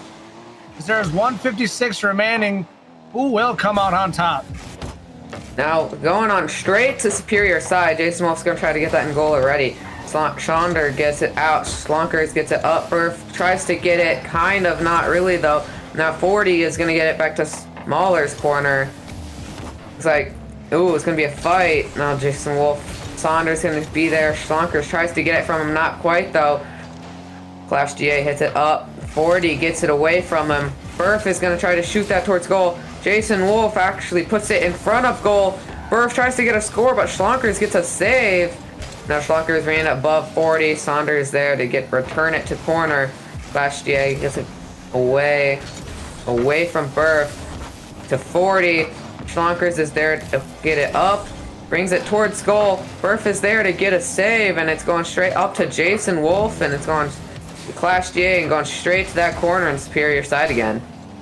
As it gets on goal, Clash GA puts his team ahead by one. The Maulers sneaking one in there. I don't know if that was luck or what was going on there, but you're the right place at the right time, and sometimes you get the execution you need. Yep, up by one now. Looks like the Maulers are going to be up in 55 seconds left. Going to go straight to the Maulers side. Saunders going to try to get a goal right off kickoff. Can't quite. It was just too high. Clash gets it under him. Now 40. Going to try to get it. Jason Wolf steals it from him, though. Jason Wolf is now going to try to beat Burf there. Can't quite. Burf beats him there, but Jason Wolf gets it up in the corner of Superior's net with another goal. And the Maulers are looking a little bit more mighty than the Superiors right now, and it's looking a little scary for the top dogs on campus. Now up by 2. Maulers looking very good going into the last 30 seconds of game 3. Now Burf is going to try to get a good early score. Doesn't quite. 40 hits it too high. Schlonker is getting it away from goal. Now Clash is going to try to hit it towards goal, and he does get another goal. They are just loading up the leaderboard right now. The Maulers are relentless as they just continue to put it home. 25 seconds remaining on the clock, and they're up by 3. Now going again up by 3, going straight towards Superior side. This game quickly returned by 40. He gets demoed. Schlonker is bringing it over. Sonder, Burf, Jason Wolf go for it. Jason Wolf gets it on their side. Now Schlonkers gets demoed by Sonder. No, Jason Wolf's going to get a good bump on 40. 40's going to actually come back. Get that. Schlonkers kind of steals it from him. Now Jason Wolf's going to hit it to 40, who barely gets it away from goal. It's going to go up. Burf's going to try to get it away, keeping it up as long as possible. And Clash hits it down for the game, and Maulers win that game. And they are now ahead in the series. The Maulers have really done a great job finding a way to execute where they need to there in game 3. If they continue with that level of mentality, I mean, they had 8 shots on goal. They had 5 shots in net. Definitely, that is great execution right there. On the flip side, you had 4 shots on goal. You had 2 shots in net. So it really just comes down to which team can come out swinging a little bit more heavy-handed, which team can get more shots on net. But that hasn't been the case all night. But it seems like that's where it's starting to progress because these teams are only starting to put the pedal to the metal. They understand they got to zone in and they have to be on point right now. You can't just be wailing at the goal. You got to be precise with your attack. Yep, now up by 1 in series for the first time, I believe. They're going to try to keep this lead, maybe get another one to bring it within 1 game. But now going into game 4, it's going to be maybe another close one. This one wasn't that close, but it was definitely a fair fight. Well, the Maulers, definitely not the team we expected to be up at this point in the series. That's why I love Rocket League. Let's see if the Maulers can continue to take it home. As we get... Oh, sorry, go ahead. Nope, you go first. As we get ready for game 4, 5 minutes on the clock. You've seen it before, but as it narrows down, only one team can come out on top. The Maulers have continued to put the pedal to the grind, and they are just bringing it home as this series has continued. However, the Superiors are not a team just to give up that easy. They're a team that have definitely fought hard throughout the entirety of this season. And we know that they can definitely string it together, get some beautiful team plays, and really separate the field the way that they need to. The Maulers have found a way to get just exactly that going. We'll see if that can continue as this series pushes forward here in game 4. Yeah, both teams doing good, returning it back and forth so far this early. Saunders gonna actually return it this time. Burf hits it off wall, try to set someone up. Jason Wolf gets that up. Not quite in goal. Burf is there to hit it up where Clash and Sonder are. Sonder wins that 50. Now he's gonna get it over. Schlanker is almost in corner, but it looks like Jason Wolf is there to get a wonderful save. Now Clash DA hitting it off corners where Sonder is almost to Burf. Can't quite get it down far enough, and Jason Wolf gets it cleared. Burf is still there, get something set up, but unfortunately it's too far for his teammates to get there. Saunders is going to try to slow it down there for the Maulers. He's tagging, is going to drive it down. Can he out-dribble the defender? However, Jason Wolf is there. Flash GA meets Burf. However, Burf gets a favorable bounce, and it's cleared there by Jason Wolf. Beautiful save. Pushed away once again there by the defender. Shalanker's just trying to clear it away from the front of net. Jason Wolf there pushes it downfield. 40 grabs it and puts it right back. And the Superiors are now up 1-0, 3:15 on the clock. That was just a very lucky play. Clash and Jason Wolf kind of both double committed, which put the Maulers in a bad position there, and 40 was just able to take advantage of the open net that they had. Jason Wolf now taking it from the side, puts it up. Jason Wolf is still on a dribbling, and he gets it and puts it down. Beautiful play there by Jason Wolf. Now tying it up, because I don't think he quite liked that early goal by Superiors. Now he tied it up, being it 0-0. Hopefully he's happy now and can go a little bit more easy and keep a nice fair game.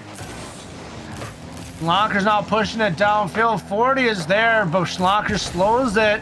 Burf now jumping up. Has enough boost to get another one on it, but misses it. 40 almost gets the goal there. Now Schlonker's launches it downfield. Jason Wolf tries to get the setup for himself, and he cannot get there. His teammate almost gets there as well. But that would have been a beautiful goal there by the Maulers to put them ahead. Schlonker's now with the save. Schlonker is following up the save that he got. 40 clears it. Now Burf and Sonder both trying to get away. Jason Wolf hits it up. But apparently Burf didn't like that, so he demos Jason Wolf. Now Clash didn't like that, so he demos Sonder and or 40, I believe. Jason Wolf tries to get it in. 40 doesn't let that happen, but Burf gets there in time for Clash's shoot on goal. Schlonker's bringing it up. Not quite over. Burf gets a good clear. 40 gets it away from Jason Wolf. Now Clash again trying to get it over there. Clash and Jason Wolf quickly rotating the other side. Schlonkers is there. Get it across field. 40 getting it up. Schlonkers is there. And Burf just takes advantage of him putting it right in front of goal. Sneaky. Just kind of waits like a viper waiting in the low grass, and boom, he strikes, takes it, and puts it in the back of net. He's looking for a playoff berth. He wants to be in the land. Yup. Kind of. He already is in land, being the first team there. Sonder with a good shot. Jason Wolf keeps it there. Now Sonder gonna back that up, trying to get it there. Schlonkers gets it there to almost to 40, not quite. He gets it past Burr. 40 is there to get it above goal and away. Hits it to Sonder, waiting on the sidelines. Clash GA in his own corner, getting up to Bonkers, who gets it passed up to 40. Almost to Sonder, almost gets a goal. 40 hits it up there. Schlonkers almost goes for that, fakes out, and Jason Wolf goes for it. Now Clash GA to 40 in their corner, and Jason Wolf almost gets a goal. Schlonkers up there, hits it down for a setup. Clash not in time. Now Sonder almost with the setup for Jason Wolf on accident. Clash making a shot too. Jason Wolf to Burf in his own corner. Schlonkers gets it over him. Clash almost there, not quite in time for Sonder, the golden defender, gets the save. Now Jason Wolf gets it over Burf again in Superior's corner, where Saunders gonna try to get away, and Schlonkers gets it towards goal. And they got a lazy ball left in front of goal. Schlonkers now pushes it towards the sidewall, bounces back to the teammate who puts it over towards Clash DA. Now 40 is there, pushes it away. Clash DA still trying to keep it alive for his team right now to get something going. 20 seconds left on the clock. Jason Wolf now puts it near in front of goal. However, 40 meets, and now it's going towards the other side, towards the 50. Burf now puts it up. Schlonkers is there. We got a bounce, and it's looking 3, 2, 1. Time is looking to expire. Schlonkers puts it back up. Jason Wolf is there, and it's met by Sonder.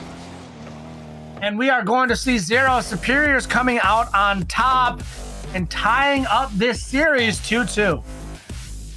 A wonderful game by that. Mahler is just shooting a ton towards the end. 10 shots total on goal. 1 was able to go in from Jason Wolf. Now, compared to 10, 8 for Superiors, and they only landed 2 in goal. That was just enough to take that series, or game, to bring it series 2-2.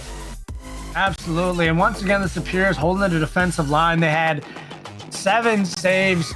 You know, when you shoot the ball 10 times and you got 7 saves, I mean, you're putting the ball on net, but these guys are just there, and you got to make sure that you're getting nice firm hits towards the back of net, not these lazy little hits that kind of just dribble near the front of net. It's going to be saved almost all the time. You're lucky if a defender gets a miscue on one of those. But there's been a lot of beautiful plays where the Superiors were just sweeping across the front of goal, stopping it, slowing it down, and just pushing it forward. And we'll see what happens as we get closer to a potential Game 7 at the pace that we're going right now.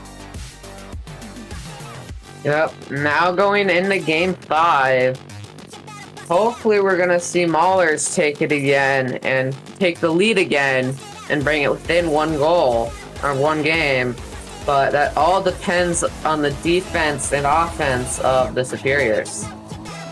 Absolutely. As kickoff is started, Schlonkers gets it put up in 40 now, trying to get up on it. A little bit of a fake. Burf is now up, puts it back towards the back wall. Clash DA clears it away. Jason Wolf now puts it towards the sidewall, back for Clash DA, which misses it. Now 40 tries to get something set up. Schlonkers now there to force it away. Burf now trying to get something alive. And almost an early goal there, but not enough there for the Superiors. Flash getting it past Bonder. Burf is there, kind of stops it. Also gets it there for Jason Wolf. Hits it down and gets an early goal. And if you look at that, you barely even blink, and the Maulers are right back on top. 4:25 remaining on the clock. The Maulers looking to try to jump ahead once again in this series, or will the Superiors take it back over? This time it was a good first goal for Maulers, unlike last time it was for the Superiors. So far in this game, it's looking like whoever gets their first goal, or the early goal, is the one who come out on top. Absolutely, that's a great statistic to hold on to as well. Let's see if they can break that chain. We got our rule 1, ladies and gentlemen. Don't pretend like you don't see it, and don't break it or you're kicked out of the league. I'm just joking, that's not a true statement, but it now narrows it down to 2-2 on the board. We got Shalonkers and Burf both tied up. Sonder now taking it towards the back. Driving it near the front of goal. Gets the put up. Sonder now pushing it back towards goal. Almost able to get some Clash DA, however. You still got Shalonkers and Burf. They're tied up in the Rule 1. A flyby by 40. Now Clash hitting the ball to them. Over them again. Jason Wolf almost landing on them. A very, very popular spot for that Rule 1. Let me just give you guys a quick breakdown while we wait to see what happens here in this, like, even power play is what I'll call it right now. Whoever wins between Bemidji and Mankato, as we were saying, gets a in the semifinal, gets a second auto land spot. Duluth is guaranteed the first spot. If Bloomington wins the major, they'll be in play-in's upper 4 seed. Otherwise, the lowers, even if they make the finals and lose the 7 seed, it really wouldn't matter. And we got a goal there by the Maulers, and the Maulers once again clawing themselves ahead. Let me just also say that St. Cloud, Minneapolis, Burnsville, Omaha, St. Paul, and Chicago are all officially eliminated. Now that's a mouthful. Yeah, now up by 2 in the game. Looking to get up by 1 in the series, but again, a Burf, the one who was just in a Rule 1, decides he wants more action, being out for that whole last play. You can't put baby in the corner. No timeouts for Burf. Now we are looking to see, can the Superiors bring it back and put themselves on top once again in this series? They came out, won game 1, then they lost 2 in a row. They brought it back. So it's just been a lot of back and forth for the most part. A lot of close games. They're looking to jump on top once again. Yep, now in front of goal, carefully, briskly, Clack gets a good clear. Now bringing it up, Sonder brings it above goal. Now to Burf, hits it back towards goal. Sonder gets a good clear. Looks like 40 kind of misses that one. Burf bringing it in, hits it a little too far over. Sonder trying to bring it back towards goal again. Flash gets the save that time. Now 40 is going to steal it from Flash. Everybody getting active in these last minute. Going out, Sonder. Flash steals it from Sonder. Schlonkers hits it off the wall. So he's trying to set it up for Jason Wolf. Hits it to other corner. Looks like 40 is going to be there to meet Clash at the 50. He takes it almost all the way down to goal. Schlonkers is there to save it, though. As we are trying to see if the Superiors can come back here. And it's just back and forth. Ball hasn't gotten too close to either net here in a little while, at least with shot opportunities. They're driving it near the front of net, but they're just not getting an opportunity to execute. Let's see, can they get a shot on net? We got a little bit of a bump, and they put it back up once again. Jason Wolf clears it away. Flash tries to get it above 40, not quite. Now Schlonker steals it from 40, Flash on the wall. Burf takes it from there. Now Jason Wolf is there to hit it into 40 on wall. And it looks like Schlonkers is going to take it in for the goal. And the Maulers won it. They are hungry, and they're showing why they deserve to be here.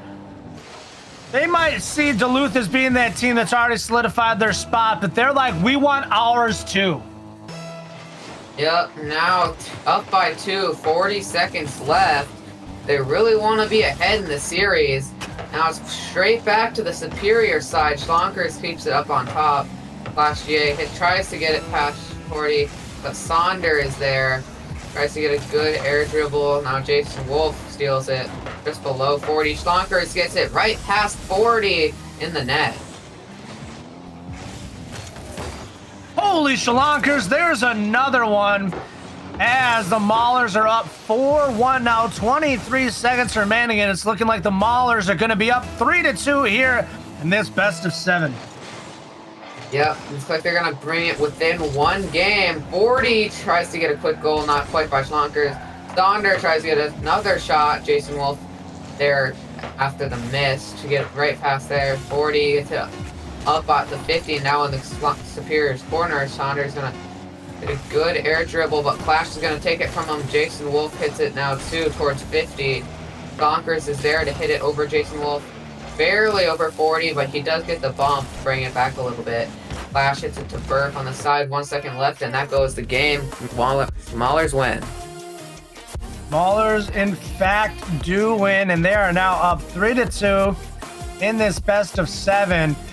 Maulers putting a total of 7 shots on goal. Superior's 8 shots on goal. Pretty even across the board there. However, the Maulers' defensive line was just holding firm. They had a total of 6 saves. And, you know, when you're just holding that defensive line, you're able to capitalize offensively. You know, it gets a little bit scary. And I think Maulers right now have a lot of momentum moving in their favor. Yep. Now, bringing it within one game, Maulers have a chance to beat the great Superiors. Let's see if they can do it and bring home this series. I know I'm ready. I know you're ready. Ladies and gentlemen, are you ready? Because it seems like this could be the last game in this series. You see the players talking through their strategies and really just trying to figure out what they need to do to win. Because that is the only thing that matters in a major, is who comes out on top.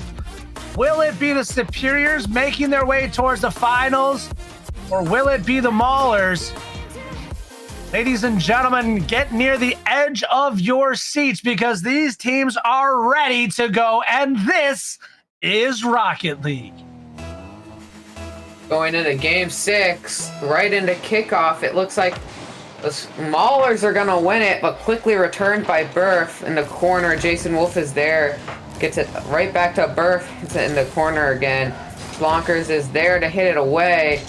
Right to 40, only one on that side. 40 tries to get goal. Clash is there to get a wonderful save. Sonder again trying to get it in goal, not quite. Jason Wolf steals it. 40 is there, hits it up where Clash is, hits it over Burf. 40 gets it up. Sonder gets it over Jason Wolf, gets bumped into it and sends it back to his own side. Now 40 bringing it up. Burf gets demoed by Slonker. Clash bringing it above. Sonder gets the 50 on that one. Now Jason Wolf gets it above Burf and almost in goal, but 40 is in the right spot to save that one. 40 there once again, just going to try to drive it away. Messed by Clash. Now Burf is up, tries to push it towards 40. However, Jason's kind of blocking him there. Burf now with a laser downfield. Shalonkers clearing it towards the corner. Clash DA right there on his hood. Pushes it towards the side while Jason Wolf is giving him a little bit of backup here. Plays it safe, pushes it back, reads it, and pushes it now towards the other side of the field. Clash DA going to push back defensively. Shalonkers in the vicinity. However, Burf is just going to drive it down, gets the bounce, tries to get one more, puts it towards 40, and 40 cannot get it. Jason Wolf is there with the save. Jason Wolf now bringing it towards goal. Clash DA hits it past Burf and 40 for the score.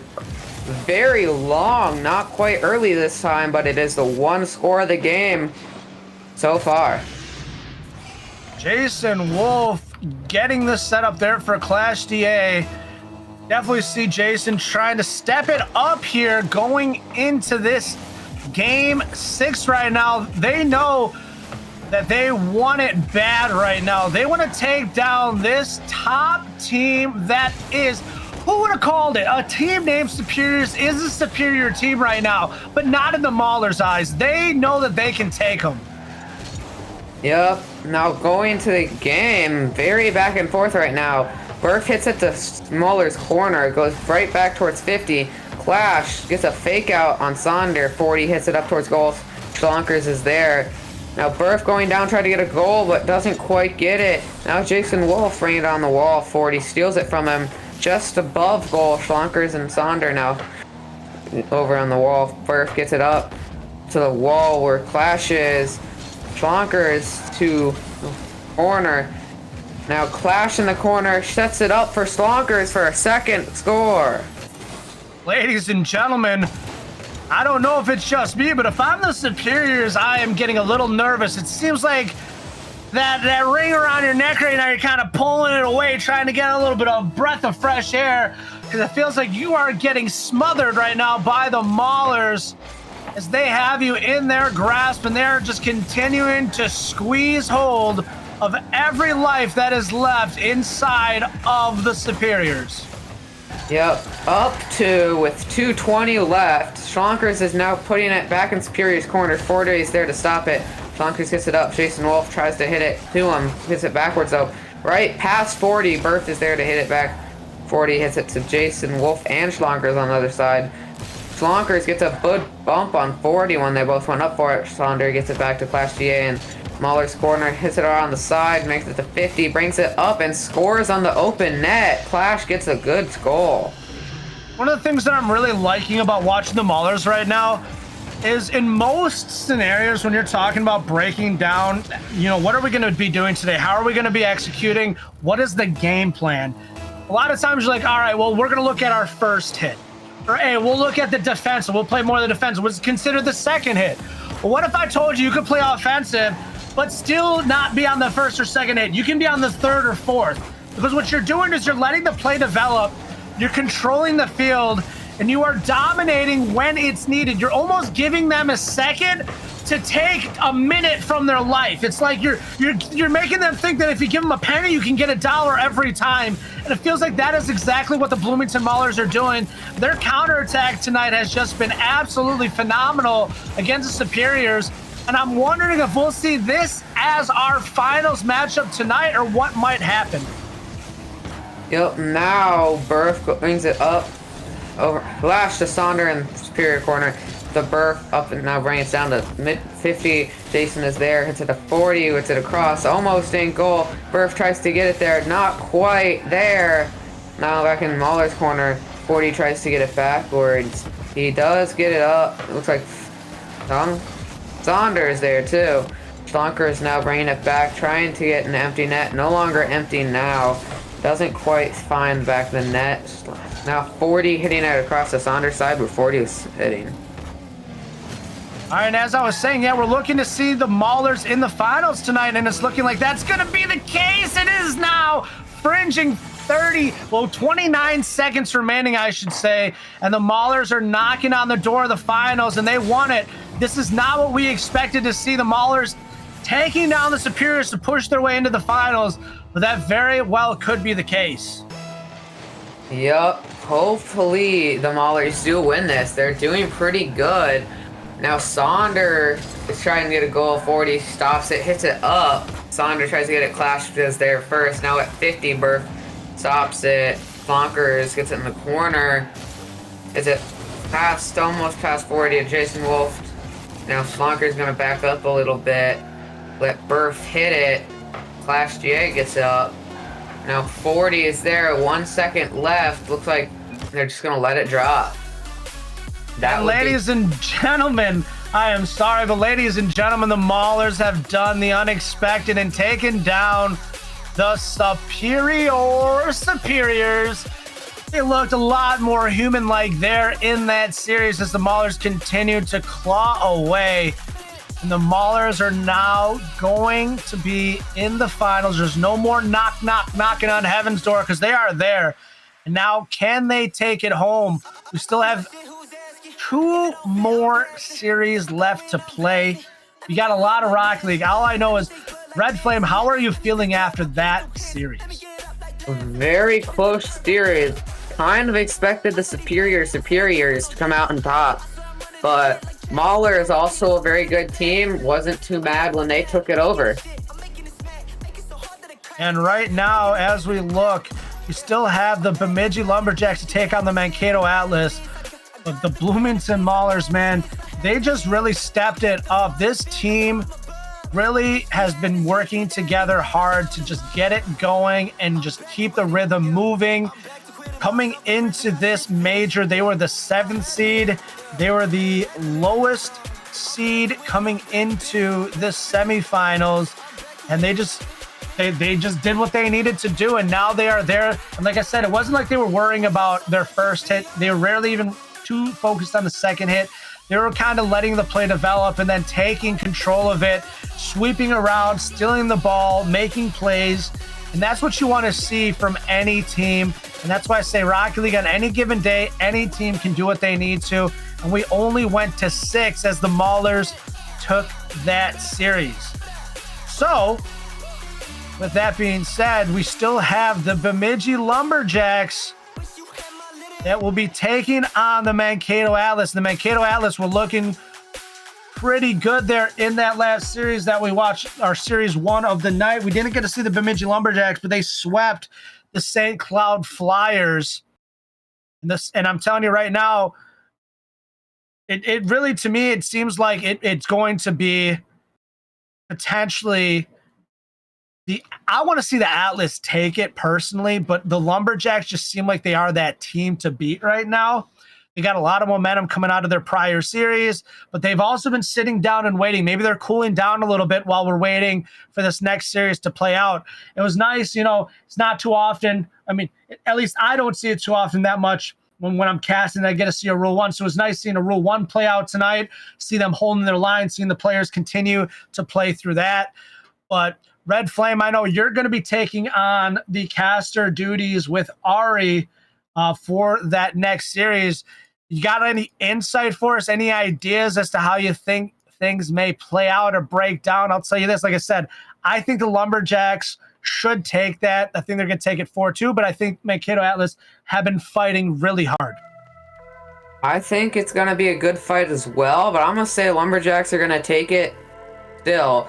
But I'm going to say take it 4-3. I think Atlas is going to put up a good fight. Well, ladies and gentlemen, if you're out there in chat, you guys haven't had your chance to pick the teams that you think are going to win. There's still a few teams left to be had. We got the Lumberjacks taking on the Atlas. Then the winner of that will be taking on the Maulers. We've had a lot of 6 out of best of 7s tonight. So we'll see if that continues to play forward or what will happen. I'm staying on that line of I think it's going to be still 6. We're going to have 4-2 Lumberjacks up on top. But I'm not certain because I've been wrong a lot throughout this major. So I just want to thank everybody. This will be my last cast for tonight. I am Jose the Voice, and I am hanging out with Red Flame, but I hope you all have a wonderful night as he will be coming back. Ari will be sliding into the booth, and you will all be having a wonderful night because there will be much more Rocket League yet to be played. So love you guys, and hope you all have a wonderful night. Turn up.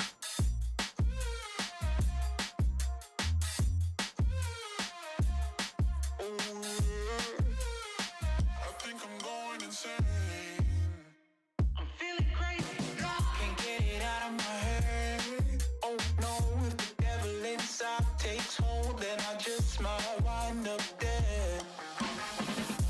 Wasted, face it. You're never gonna be the one. Rockstar, you won't get far. At least you had fun. People tell you you can be anything you wanna be. A king or a queen, as long as you got a dream. Oh no, it's a lie. They just wanna take your life. Try to tell you it's a battlefield. People tell you you can be anything you wanna be. Wanna go to outer space, superhero in the streets. Damn, what a lie. What a time to be alive. How have I survived? Life's a battlefield. 1974.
Welcome back, everybody, to the MCS, and I am here, your host for now, Ari, joined by Red Flame on my, I think, left.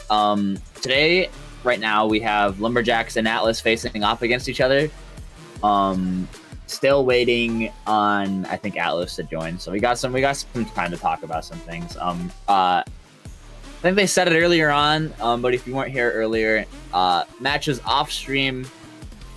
We had Rhythm lose 4-2 to Mankato. Dicey was playing in a not a very favorable situation. He was playing on Xbox on a TV with hotel internet.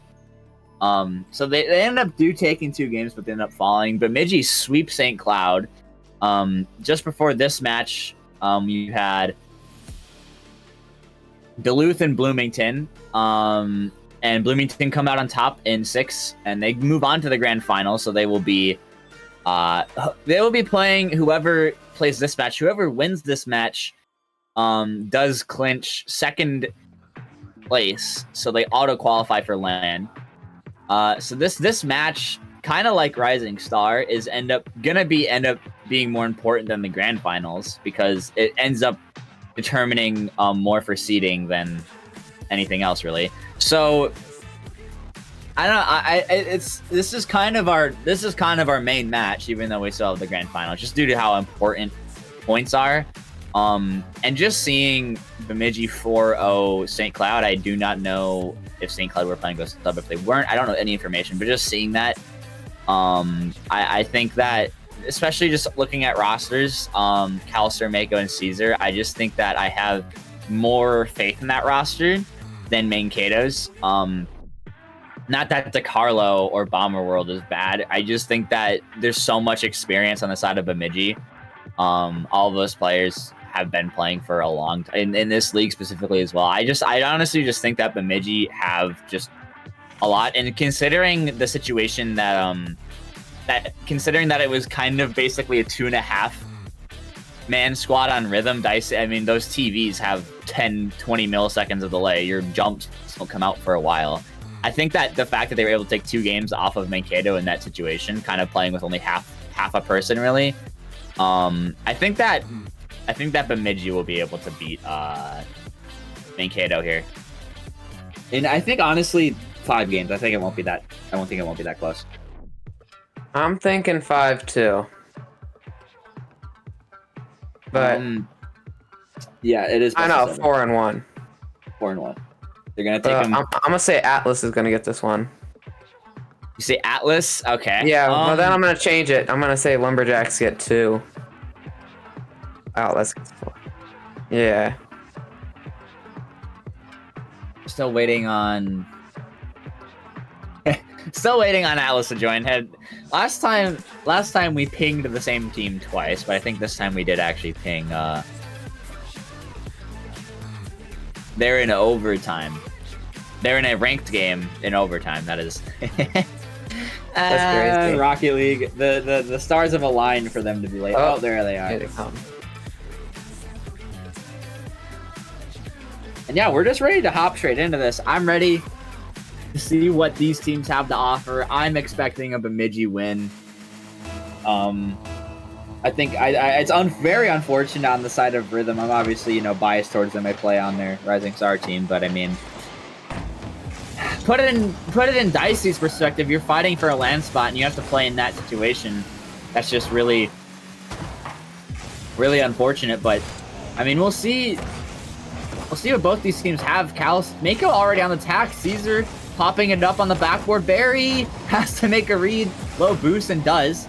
Got the Carlo on the counter. Tries to find a setup middle, but Mako's ready for it. But that pops over to Barry.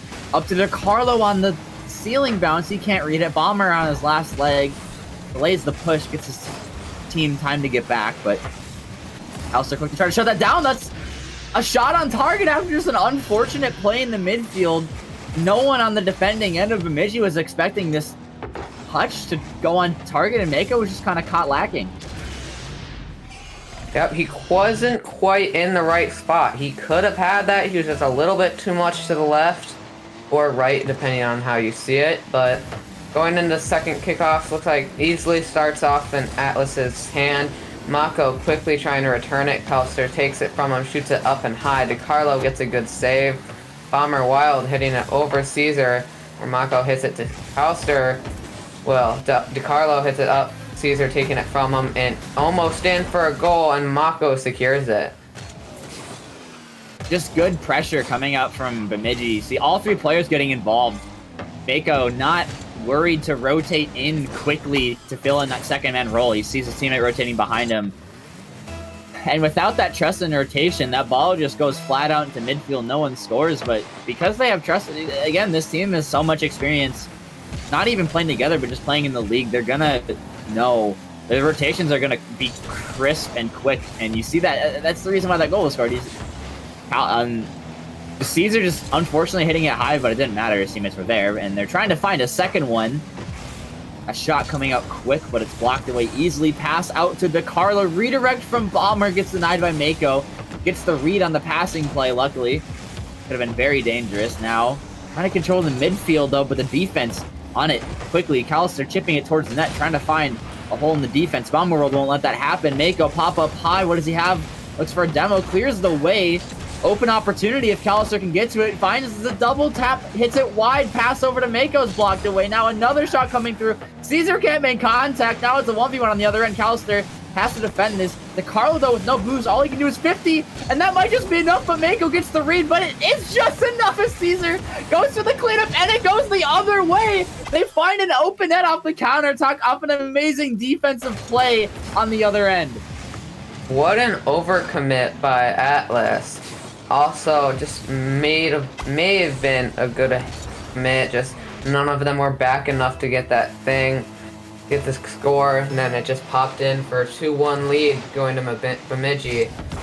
Now DeCarlo bringing it up to Mako. Mako steals it from him, brings it up to Atlas's side. Bomber hits it up, not quite to Atlas. Atlas gets a miss. Caesar, the berry, right over Caesar. Now up towards Mako.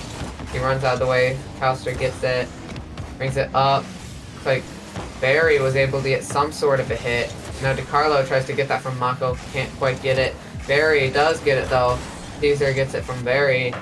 Bomber hitting its corner, where Callister quickly returns it, being above fit goal, but then DeCarlo hits it out. Mako is there. Bomber Wild hits it over Mako this time. Caesar barely misses Bomber's. Callister is there to get it.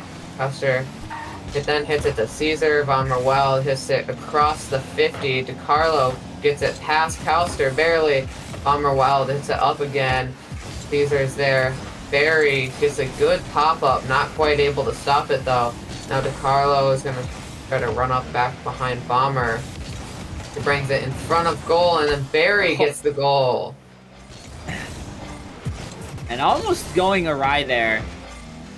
Bomber almost saving Barry's shot, but luckily just doesn't quite get behind it enough, and they wipe the sweat off their brows as that one falls its way through. But now a tied game with just over a minute 30 seconds left, and usually these game ones are very high scoring, 2-2. It's been very even so far.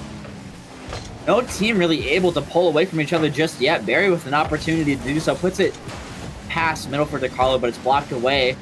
Caesar trying to clear the line, passes it over to Callister. They get a breakaway, but DeCarlo rotates back in time, takes his time with the boots. I like that fake, but he doesn't play it properly. That goes awry. Mako can't find the net, and that was an opportunity they're going to want back. They try to find it again midfield. Now DeCarlo plays it a long way, but it's just going to fall right to Callister. Plays it beautifully out to Mako. Demo on the other end, putting up pressure.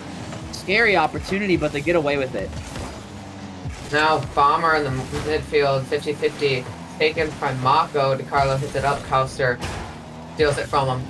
Now Caesar taking it almost from Barry. Bomber gets a good save. Now demo by Bomber on Callister. That's hit up towards Midgie's side. Mako is there, trying to steal it. Gets it past DeCarlo. Bomber is there. Mako easily gets a second hit. And Bomber gets it past Callister. Or Caesar, my bad. Now DeCarlo's gonna try to get it in, and he does for goal number 3. Just a bit of a miscommunication in the midfield here. Mako ends up balling his own teammate and ends up just turning it into a 2v3 to a 3v0 real quick. That's just a really unfortunate play in the midfield, but that just might be the game set right there. I mean, with 18 seconds left, it's definitely possible, but that might have just been the play to throw away the game as they try to get it down the field. Bomber on his back end, he has to turn around. That's a risky touch on the midfield, but it goes wide. Caesar tries to pop it down middle, gets it up to Carlos there to meet it. It 50s dangerously out. Bomber has to clear the line, hits it down, bounces off the ramp, only stays up for so much time. Atlas skim away with game 1. 1-0 Atlas so far. Looking good for Atlas going into this very close match by both teams. Both teams good on offense and defense. Atlas was just barely able to pull out on top. Just better players for this first game. Going into game 2 might change, might not. We'll see when it comes time, and hopefully not for Atlas, but the Bemidji Lumberjacks get some goals and able to come out in game 2. Yeah, I mean, it all was pretty evenly tied up until just that mistouch from Mako in the midfield, and that was kind of spelt the end for that game for Lumberjacks, in my opinion. But let's see how they bounce back from that. They have a lot of games to make up for it, including this one. See if they start off on the right foot. Goes right to Callister, but DeCarlo there quickly to cut it off. Could have been a goal right away there if he wasn't there. It's out to the ceiling. Not much coming from that. Over to Bomber's hands, though. What does he have? Ceiling shot. Plays it out to the backboard, but it's blocked away. DeCarlo into the same corner. It was just hit out from over to Barry, but that's hit low and easily saved by Mako. On the counter attack, Bomber cuts that off quickly. Touch out to the midfield. Bit of a panic. Gives it away. Beat in the midfield. Demo coming out. Shot opportunity there, and it's hit wide. Barry. Beautiful touch to clear it out. Now they have a counter attack, but it's just hit right back to Bemidji's hands, and they quickly scoop that up, taking more offense out of it. Callister pass middle, doesn't find anyone, but Caesar's there to cut in, keep the offense going. See a lot of pitches coming out in the corner. Goes the way of Bemidji. Hit high, making the defense awkward, and another shot just not finding its way through. What a pass. Oh, just hit away. Still more offense. They still haven't gotten out their defensive half. If you're Mankato, it's just been the same boomer ball. See Barry trying to clear it. It doesn't find its way through, and another shot not finding its way through. That one saved. Another shot. This one finds its way in finally after how many attempts. Caesar puts one in the top of the net. A minute and 30 seconds in. Looks like there finally gets a goal for Bemidji. Like they might take this one home if they keep this up, because that was very good on both sides. Now going into kickoff, looks like Bomber is going to take that. Barry easily blocks the return. Going back, Bomber tries to get the second return. Almost gets a goal. Like Callister stealing from DeCarlo, hits it away, then gets demoed by Caesar. Looks like it might be goal, and it is by Bomber Wild. Another overcommit for Bemidji. Mako just not sure if he wanted to challenge that ball or not, and ends up getting beat. Thought he could get back in time, but just can't. It's a well-played shot from Bomber, who snipes the bottom left corner from really far away. Not as easy as it looks to place a shot from that far away on your defensive end. See if they can carry some of that momentum. Big beat in the midfield. Leaves Callister back by himself, but just not threatening. Hit out to the side. Leaves room for a counterattack going the other way. Pass up to Callister. He finds it on the backboard. Tries to center it, but Bomber rotates back. Reads the play. Gets the touch. Now they're counterattacking, but quickly sent away. Now quickly back the other end. You blank once and it's on your half. Both these teams sending it back and forth across the field. Caesar trying to create something, but just bangs it away. Bomber now tries to look for a second touch off the wall. He has the boost. Finds it. It's a bit of an opening if DeCarlo can get a beat, but he can't. Caesar is there to meet him. Now Callister out to the midfield. Bit of a bang, but Barry's backward. He has to control this. Gives time for maybe a beautiful fake on the sidewall and a pass out middle. Bomber controlling its hit out wide. Can't quite get the shot off. Another pass out middle. Beautiful fake. What a play from DeCarlo. Doesn't find anything, but just making Bemidji stay on their toes on defense. Staying on Bemidji's side. Looks like Caesar is going to try to hit it over. Bomber Wild is going to keep it on their side.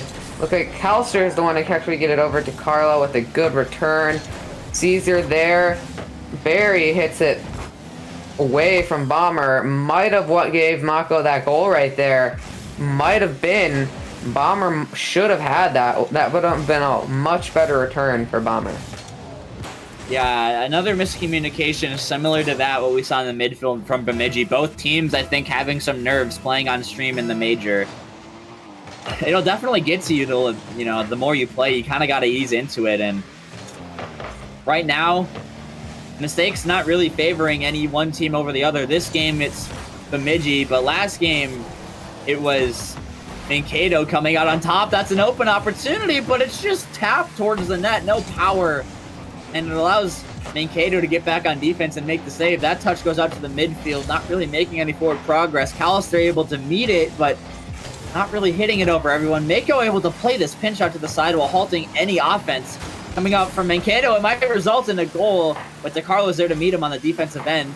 Palliser trying to keep this one going, but just finds Barry on the backboard and it's blocked away quickly. Now Mako has a touch up around 1, leaves it out for Palliser. He gets a beat to the double tap, but it's off the crossbar, but it ends up working out. What a play in the midfield to set up Caesar on the open net. Just a beautiful handoff play from the air dribble to the double tap. And then all Caesar really had to do is just hit one forward and into the net. Yep, now 3-1, 1 minute left. Looks like a wonderful comeback by Bemidji. Let's see if they can keep this up and take this game, or if Mankato Atlas is able to get a better comeback and get what they want and just take series or game 2 and get a good head start in the series. Gosh, what a Not shot. looking well. Not looking well. What an angle for Mako. I didn't expect this one to find its way on target, but he snipes the close post, 120 kph. Absolutely slotted, catching the defense completely off guard with that quick attack off the kickoff, and back-to-back goals lead them with a 3-goal lead with only 50 seconds left. Again, not impossible, but I mean, with that missed attack and this counter-attack off of it, even though if they don't score off of it, just so much time being taken off the clock that I just don't think Mankato have what it takes to come back in this game. Definitely not anymore with a quick return by Calster. Now 5-1, 30 seconds left. It's going to be very hard for Mankato Atlas to get 4 goals. Going into probably one of the last kickoffs. Looks like it's going to go in favor for Bemidji this time. Quickly returned by DeCarlo. And Caesar gets a good read and takes that one back. Caesar almost... Calster almost with the goal, and now Barry bringing it up corner. Bounces off roof, goes down, tries to get up, can't quite get up in time. DeCarlo and Mako fight for it, bring it back. But Calster is going to be trying to steal that from Bomber, doesn't quite. Now Barry's going to try to get that, can't quite get up there. DeCarlo. Now looks like Calster can't quite get up there in time. Barry's going to try to read it, but it's just going to get shot down to DeCarlo. Barry hitting it up and hits the ground right before Barry could score that goal. And it was a close game up until the halfway mark. Lumberjacks really pulled away with the momentum ever since that midfield air dribble passing play. They kind of just used that to score goal after goal to put them up from 2-1 to 5-1 in the blink of an eye. But, I mean... If they can carry that momentum they had into this game and the next one, their offense, both teams, offensive-wise, had opportunities, but you obviously see Lumberjacks doing just more with it. Their shot total is absolutely ridiculous, almost having 20 shots. I think that's 17 about, and Atlas only having 5. So when the other team has almost 3 times your offensive output, it's kind of scary, but their passes look really similar. You saw Mankato looking to do a lot of the same as Lumberjacks. Both teams electing just to try to tap it off a sidewall or tap it off a backboard. Try to use the surfaces of the field to their advantage to try to shake the defense. But Bemidji are just doing it better, and defensively wise, they're countering it a lot better as well. You see them blocking off a lot of those passes before they even find their way to the second man that's being passed to. Compared to Mankato, who just seem really bunched up on their goal line right now. No one's confident enough to go out and meet that ball in the midfield where it's being passed to, and it's just allowing for so much space being granted on the offensive side, and that's really not what you need, especially with the way that game was going. And this one might be spelling the same kind of story, but we'll see what they start out with here. Yep, now going to Bemidji's corner. DeCarlo coming in fast. Can't quite get there and fast enough, though. Calster's there, get a return. Looks like Bomber Wild gets it up. Barry can't quite get the hit. Now in the corner. Looks like Spareman is going to try to get it up. Holster gets it up. DeCarlo bringing it back. Caesar hitting it. What a pinch. Good pinch towards goal. And Oh my it just God. sneaks in past Barry. Top right, Cuxer pinch from the sidewall. Another just unexpected goal coming out from Bemidji. If he puts that anywhere else, that's going to be saved. He had every part of the net covered except that. And there's a similar just surprise goal from Mako coming up from the corner. Just when you least expect it, they just beam one on target. You got to be on your toes every second of the game. If you're caught just slightly off or not expecting a shot or just foot off the gas pedal, they're going to punish you, and that leads them to a 1-goal lead here. And as time ticks down, that 1-goal lead becomes more and more crucial. But let's see how long it'll last. Now DiCarlo at midfield. Mako and Bomber both get a good 50. Now Caesar's gonna snap that in right in front of DiCarlo. Just an overcommit from Mankato. Just no one ready in the back line and too many people sent forward. 3 people being bunched up in the same part of the field in the midfield, kind of all going for the same boost and the same ball, and quickly punished by Bemidji.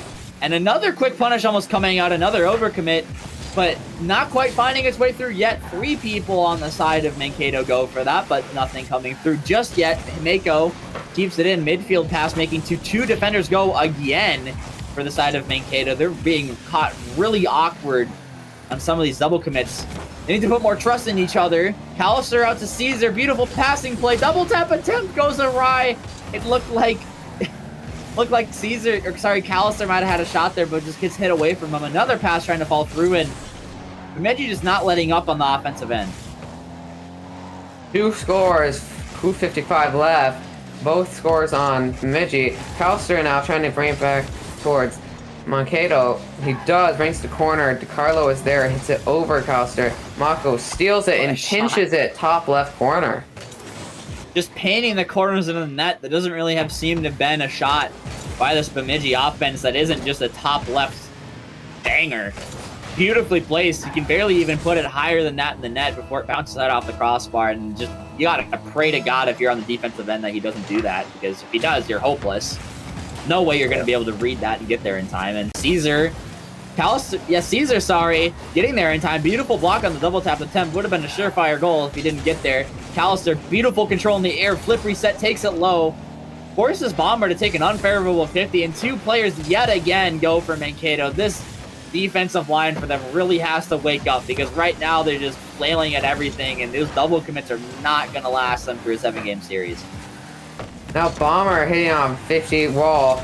Just gets it over Callister, almost in goal, not quite. Barry tries to make a shot too, not quite either. Callister bringing it up. DiCarlo is there to hit it across the 50. Bomber hits it off wall, where Mako and they're fighting over it with Carlo. Barry's now hitting it. Callister, is hitting it from Barry. Bomber Wild bringing it up. Gets past Mako. Caesar gets it past DiCarlo. Now Mako's bringing it up and gets it past Barry and in the goal. And it's starting to look like game 2 right now. 4-goal lead, but this time there's a whole 2 minutes left. How much longer can Mankato handle this? Because the more and more goals get put in, the more and more the sinking feeling just sinks lower and lower. They're down. They're not only going to be down in the series, but it's not even close games. They had a close game 1 off of a mistake from Bemidji, but ever since then, Bemidji's just took the rearview mirror off and hasn't looked back. They're just full speed ahead right now, 4-0. Tick tock, the more time goes away, the more dominant this Bemidji team's looking. Mankato just looks lost right now. They're double committing on almost every ball, offense or defensive wise. Their offense has some threatening looks. I can kind of see the vision on some of their plays, but the execution just isn't as quick and crisp as Bemidji. And on top of that, Bemidji's defense is also just really strong. So even if some of those plays did work out, even if some of those touches did find their way through, I don't know how well it would have worked. This Bemidji's defensive squad just is so all around solid. They're not double committing like Mankato is. They're staying calm and collected. They trust each other. They're not overcommitting. And on the offensive end, it's the same story, just using everyone on their team to their fullest potential, everyone finding value in the play, everyone's position being utilized. And it just seems like Mankato are just kind of playing to themselves. Every player is just kind of trying to do their own thing. See pre-jumps coming out when they don't really need to happen. Double commits not really going anywhere, but they might have an opportunity here. A nice fake play from Bomber breathes some life into this game, but it's just too late. 20 seconds left. I think this game is just too far gone. Me too. Just DiCarlo took advantage of Callister getting faked out Now 4-1, 20 seconds left. Not looking so good for Mankato Atlas. It looks like, well, sorry, my bad. Looks like Bemidji's gonna take game 2 and might take series 2 in a couple more games. It looks like that's another goal by Caesar. I feel like these goals are best described as I had a similar. I think it was Fiddlesticks said something similar to when we were playing in the grand finals of the LAN when I was on Bemidji's. A lot of Bemidji's goals are just in the flow of play. They're not really like Mankato's goals, or at least the one goal they had this game was off of a fake play. It was off of a solo play. They had to force it through. A lot of Bemidji's goals are just in the flow of play. They're not doing any special solo plays. They're just using each other on the right spots of the field and taking advantage of any sort of overcommit that Atlas have. They're not forced. They don't feel like anything's forced. They're not overextending for a solo play. They're not trying to play hero ball. I mean, even Caesar's pinch was just off of a reaction to a loose ball, and he just takes full advantage of it. And pretty much every goal is the same story, just a hit over an overcommitted defender, catching someone off guard with a quick challenge.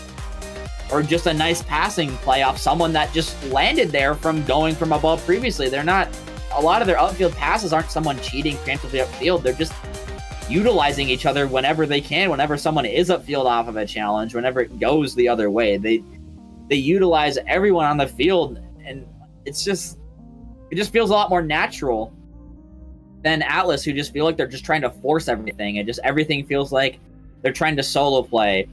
We're trying to get a big booming clear to start an offensive play, but it's just Lumberjacks just feel so much more in control of just basically everything in the game, offense and defense. Yep.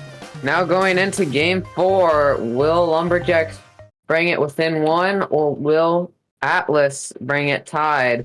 It's looking very good for Bemidji right now. If they keep this up, they're definitely taking this and going to the finals, but we'll just see how it goes already with almost an early goal by Caesar. Now Caesar on the defensive end is blocked away by DeCarlo, who goes over to Mako.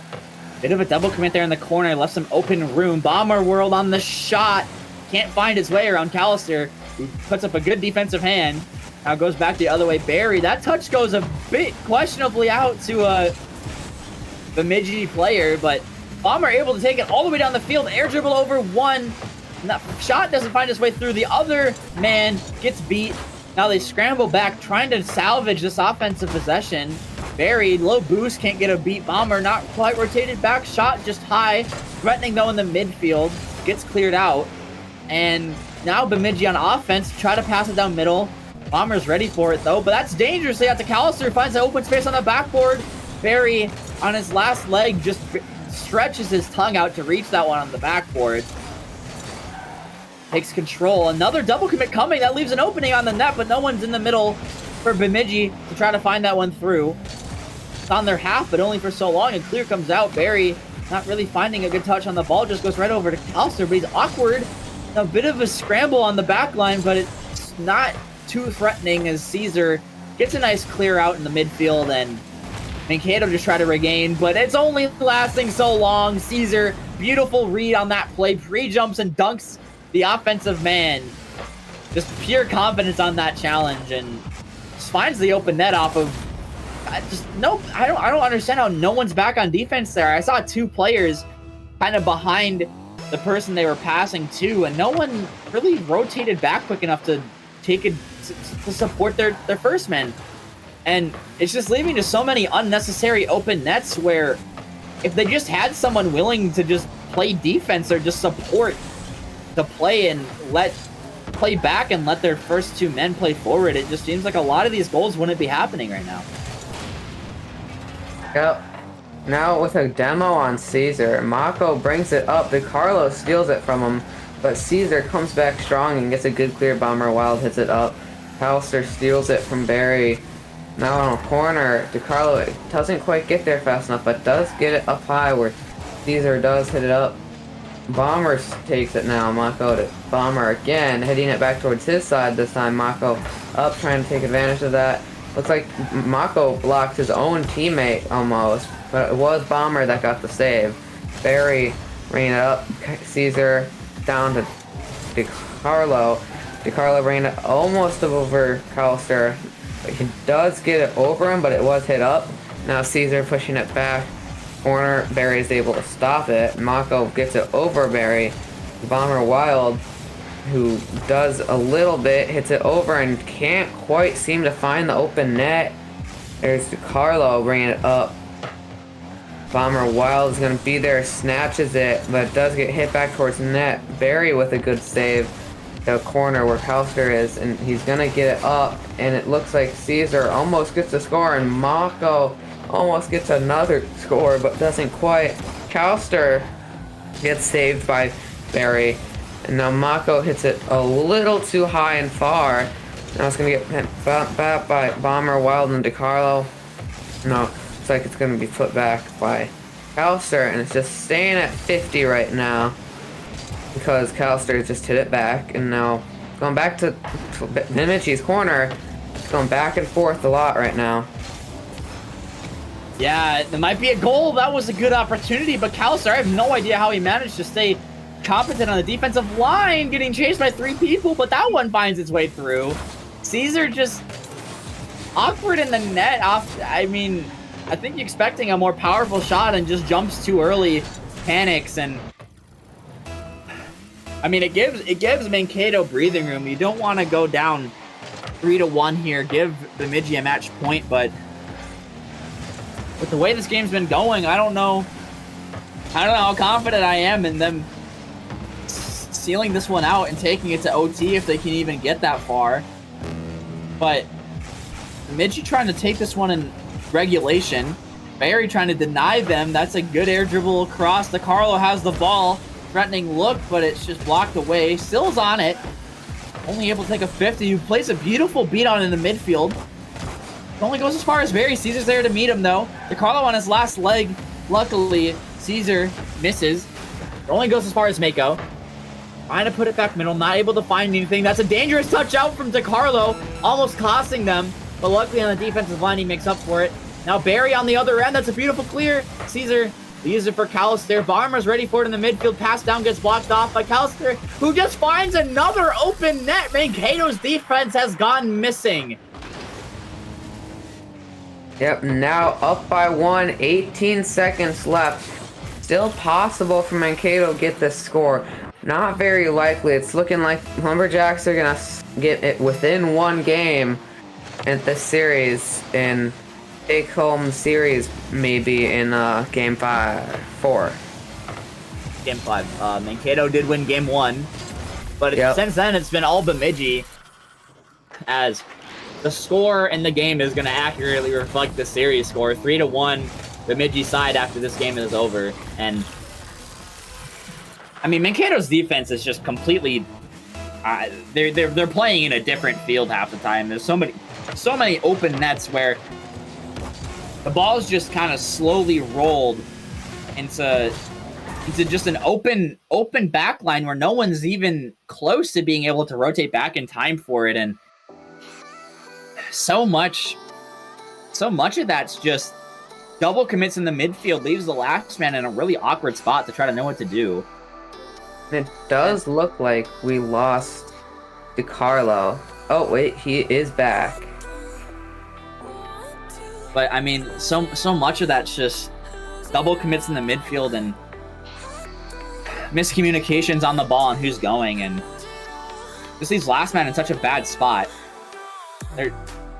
They just need to pull. They need to find it somewhere, because this entire series they've just been. Some of these open nets just don't feel like they should have happened. That last one that ended up losing them the game initially was Bomber trying to find a teammate upfield. The pass was there, but someone on Bemidji was ready for it. And you think in that position, when you have 2 people upfield, that someone, third man, would be ready to play any sort of defense, but they were caught out grabbing mid, trying to be aggressive, and just no one willing to play any defense. I don't know if they're not willing to, or if it's just miscommunications and unexpected turnarounds. I mean, some of them are excusable. You don't really expect the cutter pinch to randomly go into the top of your net when you have two teammates on the ball, right? But I mean, that one, it's just an open roller. I mean, it's not at this, we're not at this level where those are a commonality, but with the way Mankato are playing, they've been subject to that mistake time and time again, and it's just they've been shooting themselves in the foot. Yeah, Bemidji are keeping their heads up and able to recognize when they leave their backline open, but that shouldn't even have to be a situation where they can even capitalize. As another beautiful defensive save from Caesar. I don't know how many Bemidji have had this series, too many to count, but it's been keeping them afloat, and it's kept this game 0-0 so far. Yep. 3:45 left, 0-0, as you said. It's going back towards Atlas's side. It's a turn by Bomber Wild. Looks like Caesar is up there to hit it to Mako, who gets the open net on an overcommit by Mankato. I'm just curious to see what happened here. Yeah, 2 players go, but where's their third man? He's not even rotating back. Just, I mean, I don't know what's happening. They put their defense in the lost and found bin and just kind of left it. And they just haven't gone back for it. I mean, they've completely just threw away all sense of defensive third man rotations, and it's another just they had so much time on that open net. He sat under the ball, waited for it to slowly float down, and then just dribbled it in. Didn't even have to flick it at the end.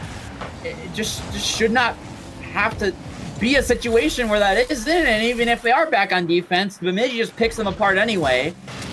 So, I don't even know. They took away game 1 off of an unfortunate touch in the midfield from Bemidji, and since then it hasn't even looked like that they've had any semblance of keeping it even competitive with Bemidji so far. It's been, I mean, game 4 I guess was close, but then at the end it was just the same major mistake that's been costing them this entire series, and this game's already kind of gotten away from them. 2-goal deficit, inching almost towards the halfway part of this game already, and I don't know how much more they have left, if anything.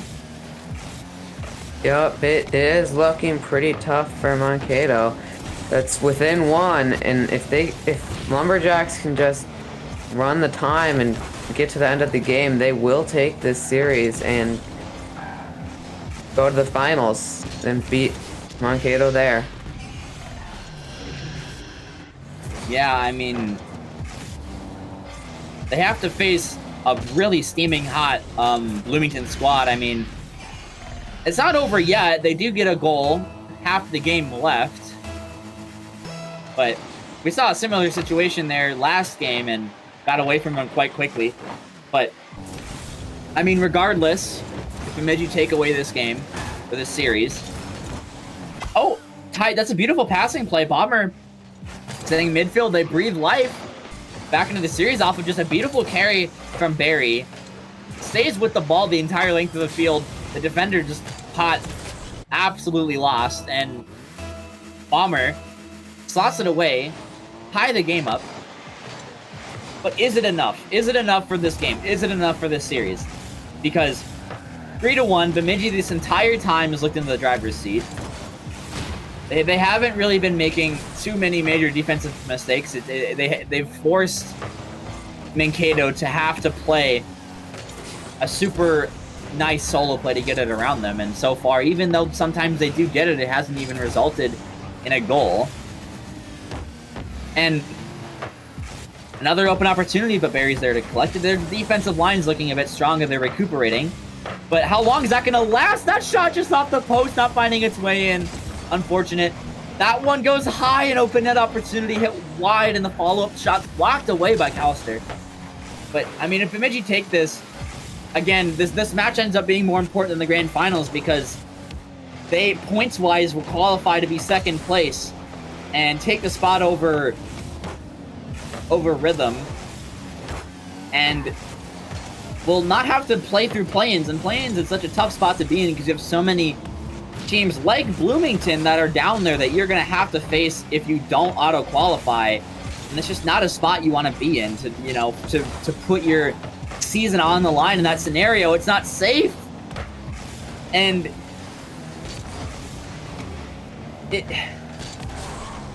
Bemidji, they don't need the grand. They don't need to win this major. They just need to win this game right now, and they're qualified. And I think for Bloomington, they're gonna want to try to show people in the grand finals why they are a force to be reckoned with, even though they kind of already have. But I mean, we'll see what happens with this match. It's been tied up since the halfway point. Nothing too majors happened since then.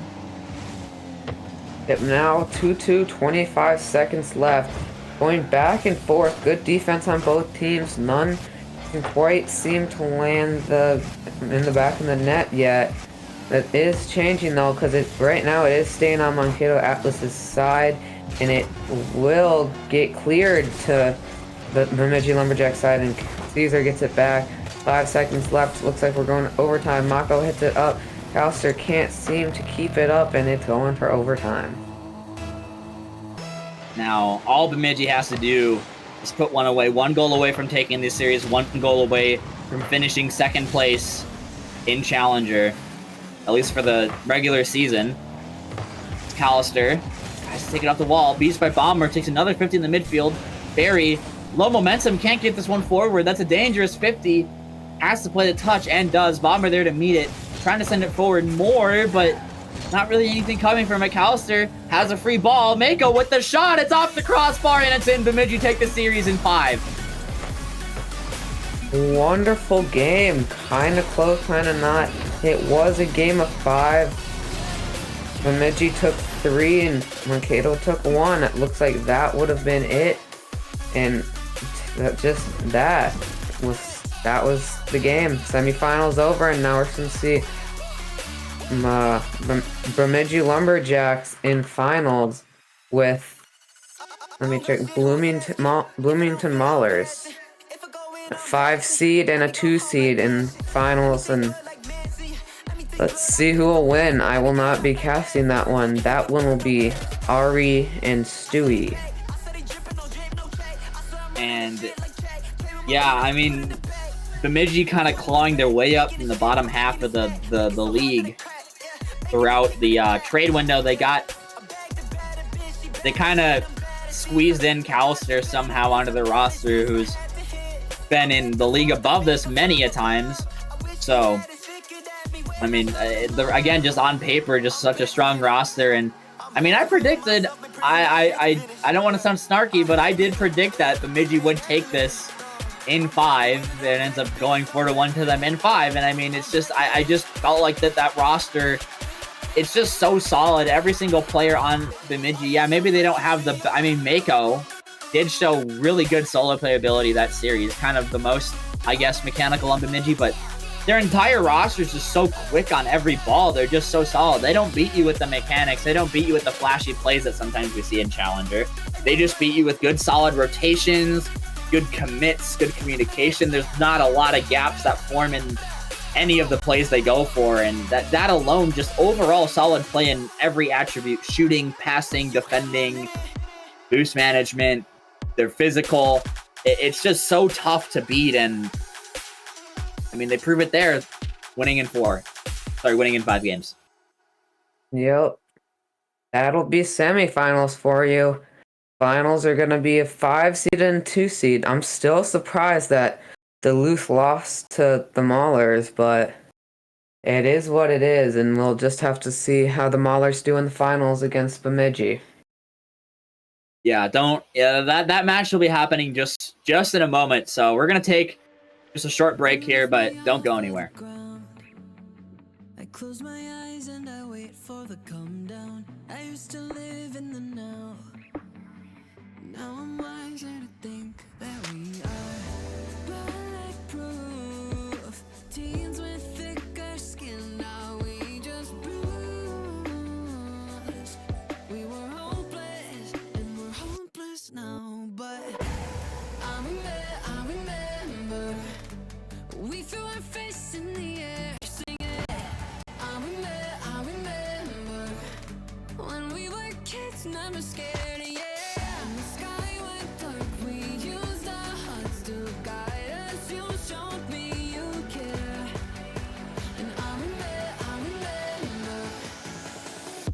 Yeah, I remember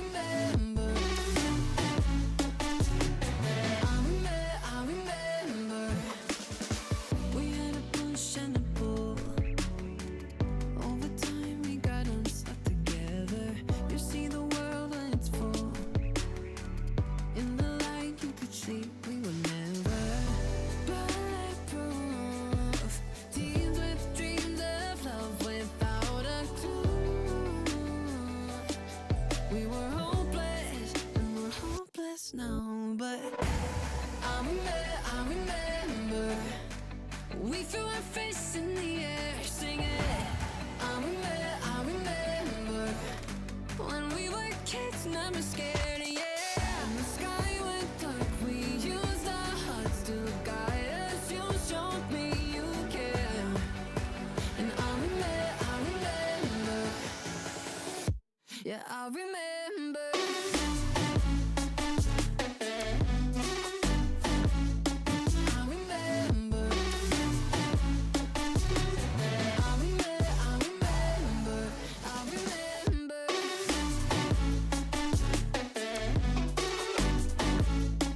I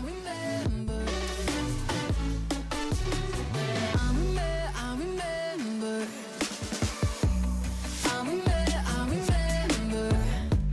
We threw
We have got one more match to bring you, ladies and gentlemen. Orions and me. Hi, Matt, Stewie, whatever you want to call me. I don't really care at this point, Who? but I've never heard of Stewie before. I He's a don't know Stewie who guy. that is. I have no idea who that guy He's a is. Never Stewie met him guy. in my life. But regardless, we've got one more match for you to bring, and it's on the top left of your screens. It's in that little thing. Cool that I can make do that. But yeah, Ori, we've got one more match to bring you. Take a look at the schedule. It's the major, of course, and this is the grand final. This is the final match, and you see how these two teams got here. The Maulers doing what I think a lot of people thought was not possible, taking down the Duluth Superiors in 6. And Duluth, I saw went through in that Swiss bracket, went through unbeaten and only dropped one game doing it total. In the 3 series they played, they dropped one total game. On the other side, though, Bloomington got through going. They played. Both of these teams were 2-0 in the Swiss and played each other in that round 3 to qualify 3-0. And Bemidji beat Bloomington in game 5. So something is going to happen here. I have a feeling this is the one, if anything, Ori, that's going to go to 7. But you see how these teams got here on the schedule. You see how they got here on the bracket. And it's the major final for a reason. I'm excited to see what we get. Yeah, I'm ready for it. On the other side, you got Bemidji, who we just saw absolutely trounce Mankato. I just don't think that. I can't say either way because I mean both teams they're Duluth, they didn't look like they were in peak form playing against Bloomington, but Bloomington, it's not like Bloomington were playing bad. Bloomington played, I mean, both played pretty dang well. I mean, you can't really, yeah. Bloomington just played better. Yeah. And Bemidji just trounced Mankato. Mankato just, their defense was just absolutely I wouldn't even say bad because you can't even say if it's bad if it wasn't even there to begin with. That sounds a bit harsh, but the amount of just open nets where the ball just rolls across the field and did just an open back line with nobody even showing up in the replay to even be close to saving it is worrying. But I mean, they were able to capitalize, so we'll see here. But Starting lineups Yeah. on your screen. There And- you go. I mean, it's the same that what we've had, though, Ori. Right, and I think it's hard because there's both fan favorites. People really like Caesar and Callister. People really like Schlonkers and Jason and Clash and Mako. I haven't seen Mako play a lot. I don't know if this is new. If he's new to this is his rookie season. I don't think it is. He's been around for a long time. Mako has seen a Yeah. lot of MCS Rocket League. Definitely not his rookie season, but I'm not a familiar Mako watcher. he's been but in I mean, Premier majority of his time, but has seen Challenger in the past. Has gone to Challenger LAN in the past, and what we've seen in the past is these two teams run into each other and go to a game 5. Game number 1 is underway, a best of 7 to see who takes home that coveted major title that would, of course, Bemidji stealing their spot into LAN. But this match means a lot, actually, for Bloomington's hopes. If Bloomington wins the major, they'll be in uppers of play-ins at the 5 seed. Otherwise, if they lose, they take the 7 seed, lower- which is a lower spot in play-ins. So you start, if you win this series, you go from, possibly on your last life to having an extra life in play-ins, which is absolutely massive, like you guys talked about before.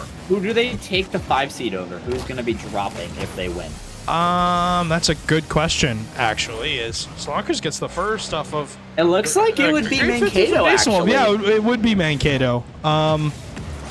Or possibly Brainerd. I think it would be Brainerd, actually, with how many Game points differential. Mankato got. But yeah, well, obviously the standings don't have the updated points with them from the major yet. Right.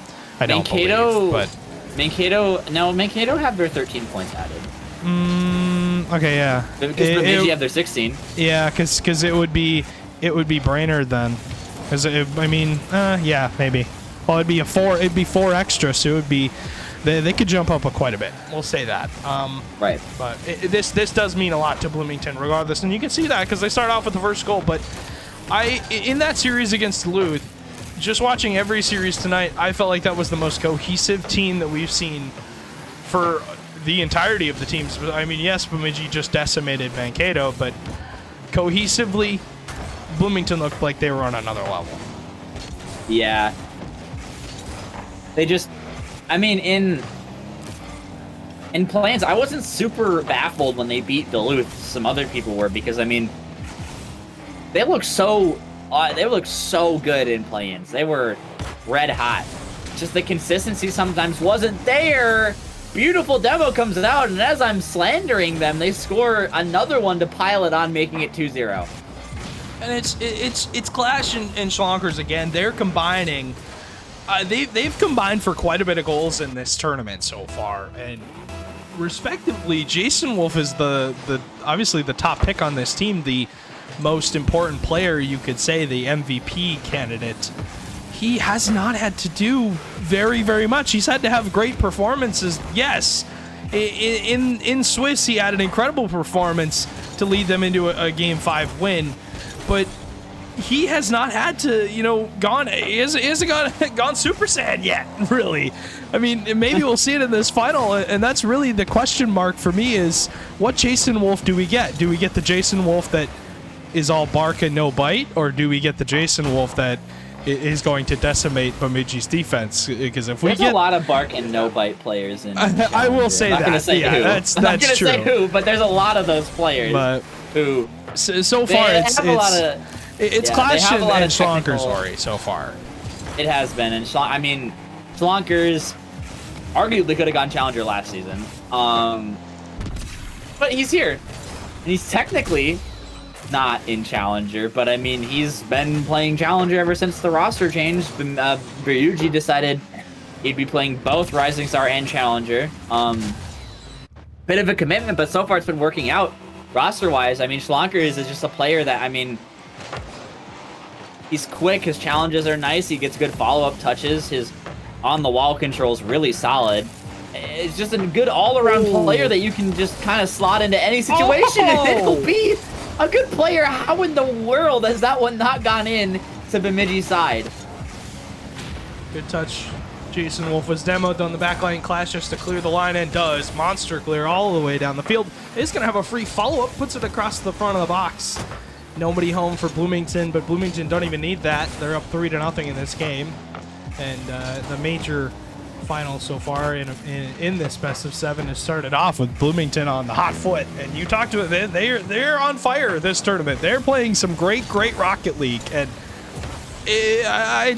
we never really gave our predictions, or we kind of passed over it, but I feel like Bloomington's going to win this series. I don't want to curse them like we did to Chicago last night, but I want to say that Bloomington's going to win this with how hot they're playing.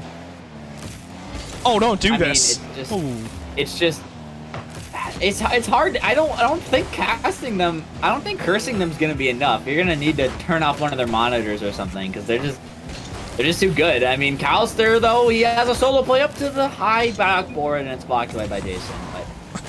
But I mean, I think I will say Bloomington, but I will also say that I think they go only 6 games. I think they go 7. I think it's 7 for Bloomington. But so far, this one looks like a dominant Bloomington win. Right now, it don't look like it's going 7. It looks like it's only going 4. Caesar towards the ground. Bloomington on the board first in the grand finals. I mean, Bemidji, similar start though to, I mean, Mankato. They made a lot of goofy mistakes in game 1, which ended up it was very much towards the end of the game, only losing by 1, and then they absolutely just threw out Mankato out the arena. They had no chance, but I wouldn't be surprised if Bemidji bounced back. They did it against Mankato pretty well. Mankato struggled to not lose by 3 goals after the first game, so we'll see what happens, but I don't think Maulers are as susceptible to major mistakes as Mankato. Mankato were making a lot of major defensive line mistakes, and that's also another reason why, yes, I'm predicting Bloomington because I do genuinely think that they will win, but also I kind of want them to because I feel like they, from the performances that we've seen in this major and the wins that they've had over some teams in the regular season, I feel like they deserve that higher play-in spot over a team like Mankato or over a team like Victory, who's been kind of falling off a bit. So I don't know. I feel like they know they deserve it. I feel like they deserve it, but they got to go and take it because Bemidji's not just gonna let them. They gotta. Absolutely not. Bemidji's not gonna give them any free ones here, Lori. It's not gonna be any freebies. That's for sure. But you see how the first game has played out so far, Lori. It's been Bloomington on top. They shut out Bemidji in game 1, and we have not seen that. From what we've seen, Mankato struggled to stop Bemidji's offense with how strong they were playing, and now Clash just gonna sit in front of the Bemidji net and get a free one as he falls inside the net, and the ball comes right to him. I thought that was a Bemidji defender for a second. I saw one back post, like, oh, free clear, but it's just him. He's I there. It was an own goal at first, and then I realized it's Clash. Yeah, it's Clash. It's the. I'm so not used to seeing Bloomington on the blue side, so my brain kind of gets mixed up a little bit. But I don't know. I think this is a good start. Bemidji still shut out, and they haven't even really had a good opportunity. Callister, though, had one there, just mistimed the flip and goes the other way. Great strong touch from Clash off the wall, and you see the cams for Bloomington. Bemidji for not running them. It adds so much for me for Bloomington. Quick pass down from Cal, and again, Bemidji's denied. It's Jason Wolf on 2 separate occasions. Slams the door on Bemidji's offense, and now Jason Wolf towards net, trying to get an infield pass going. Bemidji for Bemidji. Yeah, Bemidji for not running cams, but that's a story for another day. But regardless, the story so far has been Bemidji 4, Bemidji 0, Bloomington 4. They both start with B's. I can't be asked, but you're looking at 5. Clash open net gets the 5th for Bloomington, who have completely just decimated Bemidji so far in the first part of this series. At least game 1's, you know, that's how it went in game 1. That's the story so far already. But game 2 is a similar thing for Bloomington, and Cal calling for a new server. That's fine, but regardless, that's important though, because under the rules, you can only have one server reset per team. And they're going to use theirs here, and with a best of 7, that's you're not going to have that later on. I mean, speaking of Bees, it'll be a 2-0 series lead if they don't change something, because they still have not scored, and they have not gotten close. I mean, I wouldn't even say they haven't not gotten close, They've but they haven't a couple had chances, but you're right, though. They haven't really had any clear, like, open opportunities. Yeah. They haven't, especially for the Mankato team. It might have just been Mankato's defense compared to, I guess, the more tenacious, ferocious Bloomington style. They're very quick on the ball, but I mean, they haven't had a long-term offensive stay in Bloomington's half. It's just been a quick transition into one shot, and then it's a quick retreat the other direction. They haven't really held pressure. It's been Bloomington. They've spent as much time in Bemidji's half as they spend in their own defensive half. And that's a very scary statistic. That's a beautiful passing play off of a loose ball played out from the backboard, and they finally opened the lid on the goal. Schlonkers was alone there off the demo on Jason Wolf. They finally get the captain of Bloomington off of the field and able to get the open net. Now at least one on the board. They do get the lid off, yes, but they still have a long road back. They have to get one more, but Schlonkers wants to see none of that. Cal has a free possession, gets under one, has one more reset, but gives it, pretty much hands it off to Jason Wolf. A Caesar, good forward touch. Schlonkers trying to find Jason Wolf on a redirect. Fancy are the Maulers for now, but they don't get rewarded for anything. And I have a feeling they're big. The bigger reward they're playing for is that major title, because obviously they're playing for uppers in play-ins, and like we talked about, the importance of being in uppers versus lowers. Yeah. It's going to matter absolutely huge to them, and I think they recognize that with how hot they've started in this series. And Bemidji, understanding they qual for LAN already, but still, you have to understand that this major definitely can play a factor for how you're feeling the rest of the season, as Cal knows that. He gets the second on the board for the Lumberjacks. And 2 straight unanswered goals by Bemidji. That's a beautifully just placed shot. I mean, both players pre-jumping, trying to find any sort of touch, just too far away. And yeah, they tie the game up, but they're not out of it. They looked a bit overdone with the way that the series was going so long without finding a goal. But that goes the other way. It's not on target. Scary though. Schlonkers taking his time on this one. Beautiful touch out to the corner. That's another amazing demo coming out from Clash. Touch up high. Shot coming from Jason. Slightly off the mark. Hauser doesn't make contact. Leaves it open, but Mako gets back in time and clears the line for Bemidji. Great drop touch. Caesar trying to find Mako on the side post. Jason Wolf and Clash running into each other. They're trying to keep up the pace with Bemidji as much as possible, and that's so important with how fast Bemidji plays the game.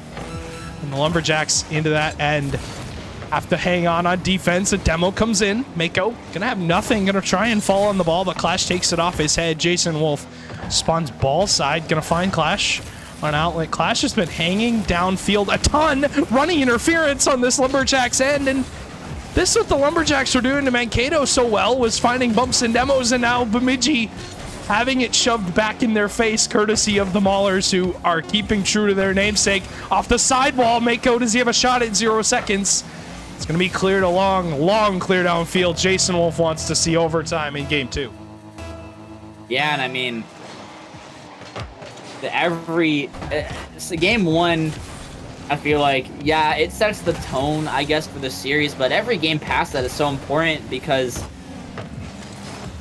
if you don't win this one, that means that Maulers have a match point potential, and you still haven't won a game yet in the series. 2-0 is so tough to come, even in 7-game series, it's so tough to come back from. It's not impossible, but I mean, and there's no bracket reset either. Yeah, even if you don't win, win this, even if you win the next one, you still have a match point potential. They have so many games to put it on match point. How going up 2-0 is so important. Would love to tie the series up, but overcommit, not on target. Jason putting it out to open space, realizes the defender's going to spawn back in time. That could have been it, but the pass just goes high, and Bemidji hang on. Pressure on Bloomington now. Bemidji pouring it on. Schlonker's gonna just leave the ball for his teammate in Clash. Clash looking for one more touch across the box. Drops it under Cal and finds Schlonkers, and that's... I mean, it doesn't look like a great touch, but it turns into one because it's harder to read. Jason Wolf, not the best first touch. Double commit, though, from the 2 Cs on Bemidji. As Clash putting pressure on Mako. Backline defense for now is good. As I say that, though, Schlonkers nearly dunks Mako on the front half of the box. The touch going to go across. Calster has no boost in the tank. Can't really do much with it. As Caesar clears the long line. Clash was up early to shut it down, but it's going to go right to Cal. Finds infield to Caesar, and the shot was going to be blocked away, and it was. As Bloomington hang on in game 2. Make it looking for a sidewall touch. One more. And, I mean, pressure definitely mounting for both of these teams. Like you talked about, the stakes of this game are absolutely massive. Cal with a doink, looking for a shot as another demo comes in. Bemidji pouring on the offense. Schlonkers and Co trying to hang on with everything they have as Jason Wolf has to hang on for now, and it does not have a ton of boost to do it. A 50 though, with no boost, just hold on to the ball for as long as possible. It allows both of his teammates to rotate back and grab boost, and they finally start chipping away at this midfield line that Bemidji have built up. Still in their own half though, Jason. That touch not really going to do anything. Leaves for a pass out middle, but it's blocked away by Schlonkers. They slowly inch their way up the field. Clash can't bang this. Too awkward. That's on target. And Mako puts it the one spot that the defender couldn't get to off of just an unfortunate overcommit from Clash. And that's one you definitely want back, as Lumberjack's gonna get this one off of Mako's shot, and it was Clash who just got caught at the wrong time. And good thing for Bemidji though is they even us up at 1 game apiece. And as we jump into this game number 3, Ori, I still don't know who is the edge. For me, still Bloomington has the edge. I think they still have played the most consistent game, the most consistent final in the first 2 games so far. Yeah, I mean, they've been so quick and potent, and the only reason why that one got away from him was just an unfortunate overcommit at the end, and there's only so much you can do, and it was off of just an unfortunate bounce as well, but I mean, it was off of Bemidji's pressure. They had so much time spent in their half of just constant midfield pressure. They couldn't break out of that midfield line. They were slowly getting there, and if Clash was just in a slightly better spot, that clear could have been the breakout factor for him. They could have gotten a counterattack, but was not meant to be. 1-1. Ballers, that game just slipping out from him as we saw, but let's see what momentum that brings Bemidji. Yeah, and obviously Bemidji, they're already at land like we talked about, and Bloomington still trying to solidify their spot in play-ins, and this is huge because play-ins is definitely something that you are gonna have to go through. It's just so difficult with how consistent you have to be throughout that time. There is so much Rocket League that you're gonna have to play on that day, and to get a good seed going into it is definitely one thing that you're going to be thinking about. You're going to be wishing, if we just won that major final, we would have had a better seed, guys, going into that. But now into game 3, Bloomington knows that 100%. And can they keep that dream alive? And so far, they have played the better series, I think, but Bemidji stealing that second game in overtime. Yeah, and Schlonkers out. That's just unfortunate. Couldn't get around the ball in time. The defender was there, Ned. He had to get a quick shot off, but we just couldn't find it. And just another opportunity that feels like Bloomington just want back, but not going to come back to bite them, at least not for now. They stay, at least in some back and forth. The double tap not finding its way. The net was open, but Mako puts it high. Schlonkers with a huge beat. He's an opening and a big miscommunication in the midfield for Bloomington. Another opportunity that they just don't put away. That one, though, shot just tapped in. Calster does get back in time to save it. Now with a clear down the field, relieve some pressure, and Bemidji getting away with the skin of the teeth so far on defense. Nobody scoring in the first minute and almost a half is 10 seconds going to take away before we get to that point, but it's Bemidji on their back foot now. Find a couple touches together as Cal with a shot! Sloggers pitches it off his post and turns it to the side, and Bloomington hang on for now as Jason Wolf. Another good save. He has had to make a lot of defensive touches in this series so far. If they can get him in an offensive chance, he will definitely, you know, give Bloomington a couple more rewards. As that wasn't the best touch from Mako, but luckily a Bemidji player there to follow it up. Now Callister on his back foot has a touch out, but Schlonkers is there to meet it. That's a dangerous ball up. Caesar has to make a touch. Mako bails him out, but a shot comes quickly falling through.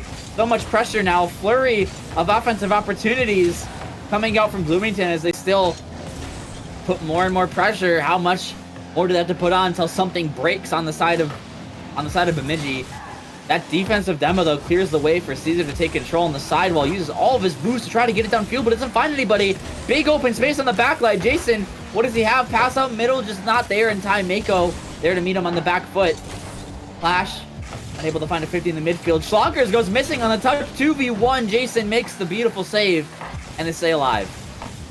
Mako off the backboard had one more touch, but didn't get the best. Caesar goes missing on the follow-up. Cal last back, and you know he's gonna be able to get back in time and make a clear down the field. Monster clear. Slonker's gonna have to deal with it. And one thing we kind of overlooked a little bit is I think Cal and Slonkers at one point were teammates on Bemidji. I'm pretty sure this is Slonkers' former franchise. I don't remember if Cal and Slonkers ever played together, but I know Slonkers was drafted to Bemidji, I'm pretty sure, at the beginning of this season, if I'm not mistaken, unless Ben can correct me if I'm wrong. Correct. But You're correct.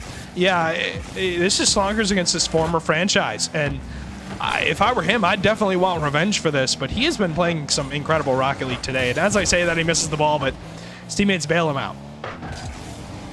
Yeah, and just more and more pressure piling on for Bemidji, but it only lasts so long.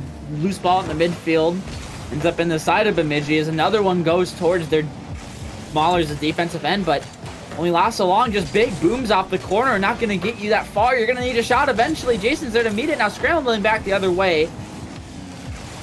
Slow it down. Clash is able to keep it going though. 50 plays out to Slonkers. A nice touch up on the sidewall. Callister with a huge dunk.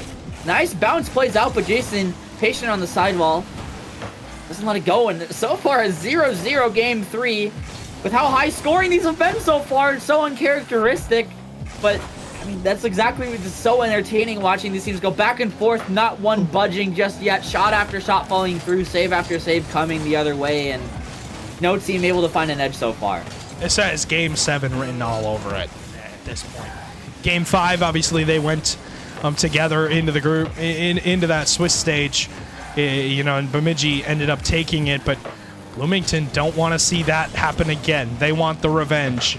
And Jason Wolf Beautiful off touch. the backboard, a great touch, but Bemidji was ready. Shockers towards net, somewhat trying to put pressure on Bemidji with only 5 seconds left. Jason Wolf on the collection.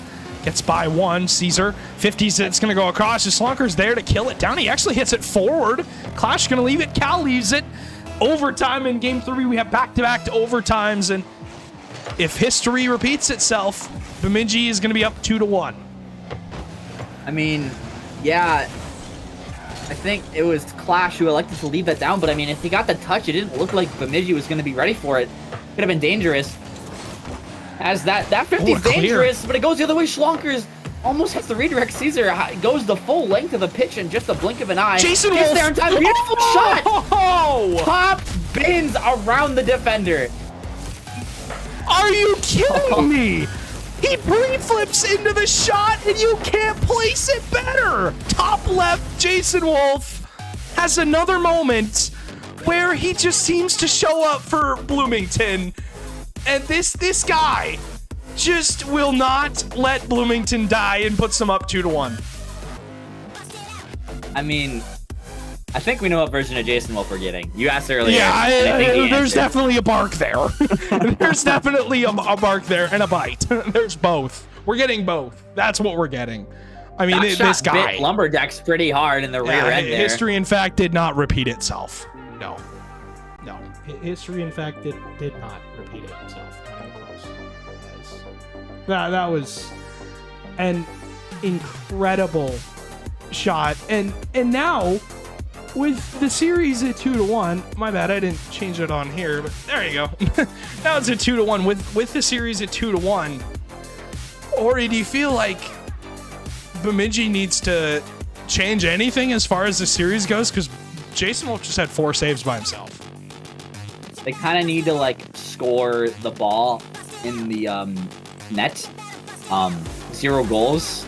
Question mark. I mean, that's kind of all I really have to say. That was a close game both ways. Lumberjacks had their chances, Maulers had their chances, and I mean, either one of them could have put them away. But at the end of the day, they just need to put it. They just need to put it in the net. And they, like I said, they had chances. They had some looks that just didn't find their way through, whether it was off of a good save or just, I mean, a bad shot. They could have scored.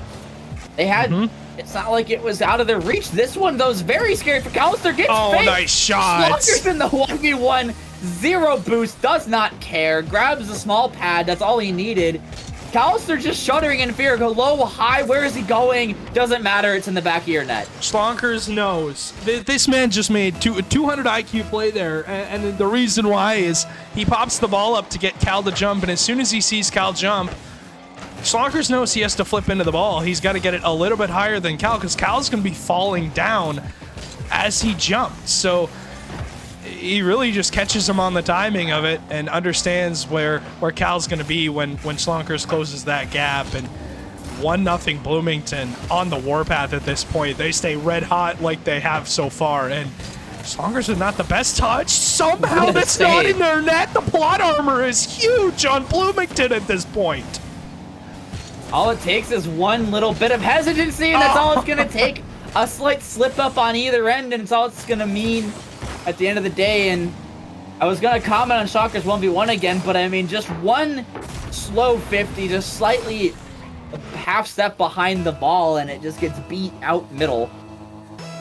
Bemidji, though, they were caught overcommitted there. If that 50 didn't go the way, that was going to look scary, but I mean, Slonkers just caught. I mean, Callister, as soon as he slammed the brakes on the defensive end and just gave Slonkers that open space, it was going to be a rough spot, even if he did get a touch there.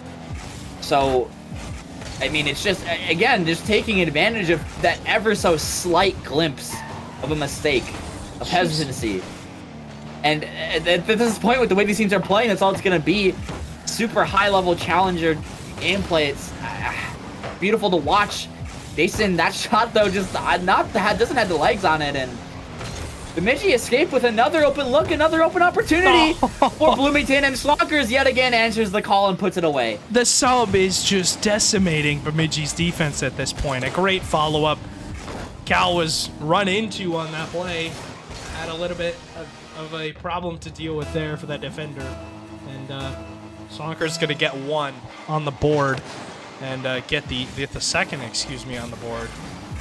I mean, he's just has been great so far in this series, defensively specifically, but offensively has put away the shots that he has been given. Mako redirect. We've seen him hit one of these before off the backboard. Jason Wolf makes the save, but Cal's there for the follow-up, and it was a great save, but it wasn't the best as it goes right onto Cal's nose. I mean, there's only so much you can do with that touch. Clash trying to close in the gap, just couldn't make it. And tied up is Bemidji with Bloomington right now, and they've been on this just toe for toe, tit for tat, eye for an eye, game for game so far. It is Bloomington with the lead though so far, 2-1 in the series, but in this game, 2-2. Slonkers though, he has open space, pops it high. Callister, bit awkward, has to make the save and does, but it only goes as far as Jason, who almost gets a double tap. That pass not finding its way through, bit risky. Flash's touch not finding too much of it though. Jason trying to keep the offense going. Callister meets him in the midfield, but Clash first of the ball off the ceiling, has space, does not have the touch. The Slonkers backflips. Mako not really playing that to a threatening spot. And Something just died on my end. It was my audio, unfortunately, that loves to just, kill on me. But regardless, I think we're still up. We're still running okay, just fine. But 2-2 in this game, and yeah, tit for tat. So far, it's been both of these teams getting the back of the net each twice. And now, Shockers, what does he have? Can he get the hat trick in this game, in game number 4? Can he put Bloomington on match point? Because if they go on match point, how dangerous of a, deficit would you be looking at, honestly? How much of a problem would you be looking at if you're on the side of Bemidji and you're down 3-1 and you're already playing a team that is as hot as anyone is, as hot as possible, really, at this point? Oh, that's dangerous, though. They can't take the lead. Schlonkers tried to pass it middle, but it's cut off. And yeah, I mean, 3-1, not impossible, but that means you're going to have to do a best-of-5 sweep. And if you lose a single game, you're out.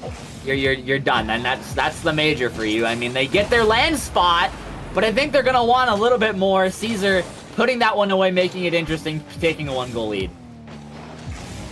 And, I mean, it's just another great shot from Caesar, but he has not had much of an impact in this series, but specifically in the series prior at Mankato series, he was absolutely massive on physicality plays, but overall has not really shown up too much in this grand final. It's been mainly Cal and Mako to put on a lot of the offensive chances, but Jason Wolf flip reset forward. Follow-up from Slonkers is there. Their second-man play for Bloomington has just been so good with Jason Wolf on the ball. They've been getting chance after chance after chance with him putting pressure on that defender on the net. And, I mean, you see how well-positioned Bloomington has started to become. And with Slonkers, it's utterly amazing to watch with how cohesive this team can be.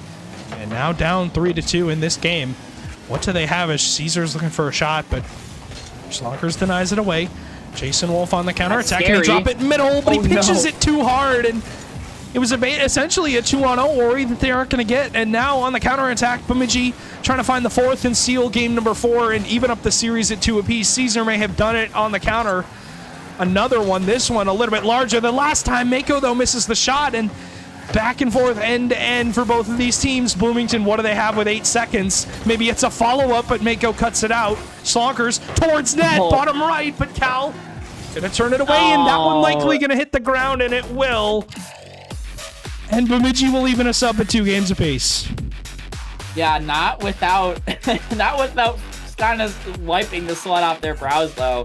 Maulers put up a really good effort at the end there. Almost find 2 opportunities that they're really going to want that open net back. I mean, yeah, they did have to play it fast across. There was a Lumberjacks play rotating back, but the pinch didn't need to be that hard. The Maulers were positioned close to the net. But, I mean, those are so hard to control. So, I mean, it's neck and neck. I mean, you can't really chalk it up to one or the other. It's just who's playing better on the game, who's making more or less mistakes. And right now, that game, that was Maulers, and yeah, I mean, sorry, it was Lumberjacks and Maulers. They didn't score at the end there, but the only reason why they had to get one back was a mistouch on the defensive end, and it was just one slight touch that didn't go the way they wanted it to, and Lumberjacks just capitalized instantly on it, and it could have done the exact same thing the other way. Lumberjacks could have just gotten a poor defensive touch, and then Maulers could have capitalized. So it's up to just who's playing better over the course of the series, and Lumberjacks having a little bit of that momentum right now going into this game 5, sorry. You're good. Game number 5 on the board. Bloomington dropped the last game. I know how to count to 5. I believe you, Ori. It's okay. I understand. I have counted so many games wrong before in the past. I once said game number 5 was game number 1, so quote me on that. But for all infield pass to Mako. Follow up though wasn't quite on target. Huge save though from Clash. Is able to deny it. Slonkers maybe a flip reset has turned into the offensive demon that Bemidji has not wanted to deal with so far. And Jason Wolf, normally that guy, but Slonkers having the series of his life in this grand final, has played some great Rocket League, but Now it's Bemidji's turn. What do they have? Maybe a demo pulls it out, but Caesar on the follow-up. And you see how these physical plays come right after one after another if Bloomington is not careful to get out of their half early. Clash has the shot. It turns into a double commit, but double commits sometimes work their way through. Especially when you just get a touch. I mean, Clash definitely had the better challenge. Dunks it through the last man who just had to jump for it off the demo pressure. I don't really know where Jason was coming in to challenge that one, but I mean, it ends up working out. Because all that mattered at the end of the day was that the ball went into the back of the net. Now they have a 1-goal lead. Trying to get back their series lead, and this would be huge. The team that wins this game gets put on match point. They can put it away the game right after that, not even have to go to 7 games. I could leave early and get my food and eat dinner. Nope. One game earlier. Nope, we don't want to do that. We want to stay here as late as possible, Ori. We do not want to eat. No. No. Eating is for the weak. But yeah, no. Obviously, we don't want you to, your food to get too cold. But now save chance for Slonkers. Follow up is Caesar is there, and he tried to make the read, just couldn't make it happen, and unlucky. But regardless. Caesar, I think Jason Wolf was on the read. Yeah, I mean, it's just a great follow-up from Caesar. He was ready for it. Schlonkers just wasn't able to get high enough out of the inside of that net. But game number 5 is even at 1 goal apiece, excuse me. And these two teams just headlocked right now. And as close as ever, will not leave each other's side. And yeah, I mean, speaking of microwaves, the only thing that's heating up right now is Bemidji. With that goal, they're trying to get some momentum going back into this game. They tie it up, but that's not going to do much. There's still 3 minutes left, and we all know how this Maulers team can just sling together goals like it's nothing, and we'll see what they have. So far, they haven't really had those streaks of goals. Bemidji's been shutting them out. They might get one here, and they do. Callister off of just a nice dunk coming out from that second-man follow-up. No one back on the defensive end for Bloomington, and it's just again just one slight misplay, one little glimpse where you're just an inch too late to the ball, and that's all it's taking right now in this series. It's so close. And it was really, yeah. I mean, it was a dunk from Mako that got them through, I mean, overall, it's been a really close series, like we said, as close as it could possibly be. But it's Bemidji starting to wake up on the offensive side of the ball. Can Bloomington's defense, though, hang on? That is the big question. Is can they, play with the defensive ferocity that we've seen in previous series from them, from Jason Wolf specifically? But Bemidji was starting to heat up on offense.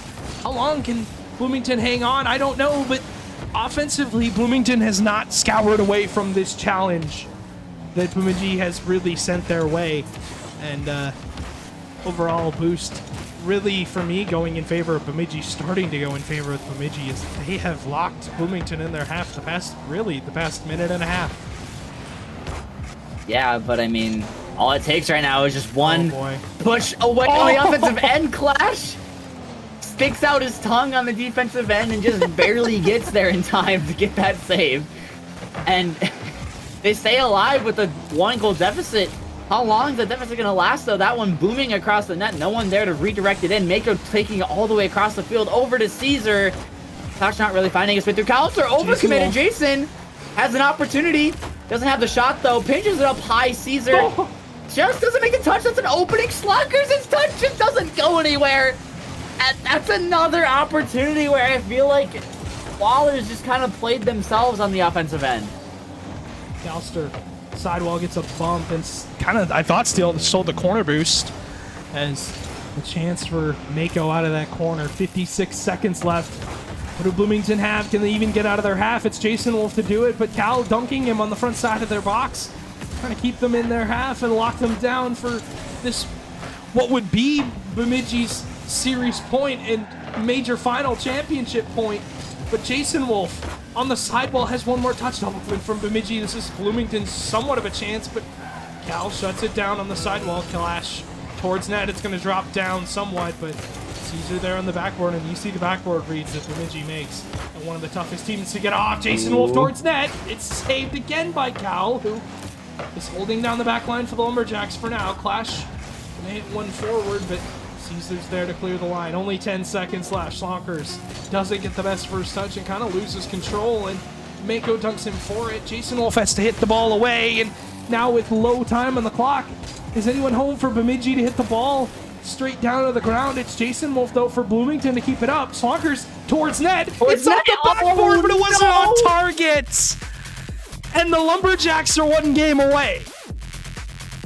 If that was hit any higher, the read was there, the defender wasn't. If it was any lower, it would have been in the net. If it was any lower, it would have been in the net. Man. That's just so unfortunate. I mean, yeah, Lumberjacks are on series match point, but I mean, Maulers could just easily take 2 away. I mean, definitely not out of the cards considering how it's been going so far. But oh man, they're gonna they had an open net opportunity going the other way, where Jason just pinched it high and they had pressure off of it. Schlonkers had a shot lined up and he just kind of hit it off soft and wide. I mean, they had... Right now, it's just Bemidji capitalizing more off their opportunities. And Maulers, they have had their chances and they have not been taking them. And that's kind of what's been the difference maker. It's been the 1-goal deficit that they've been facing throughout these last 2 games.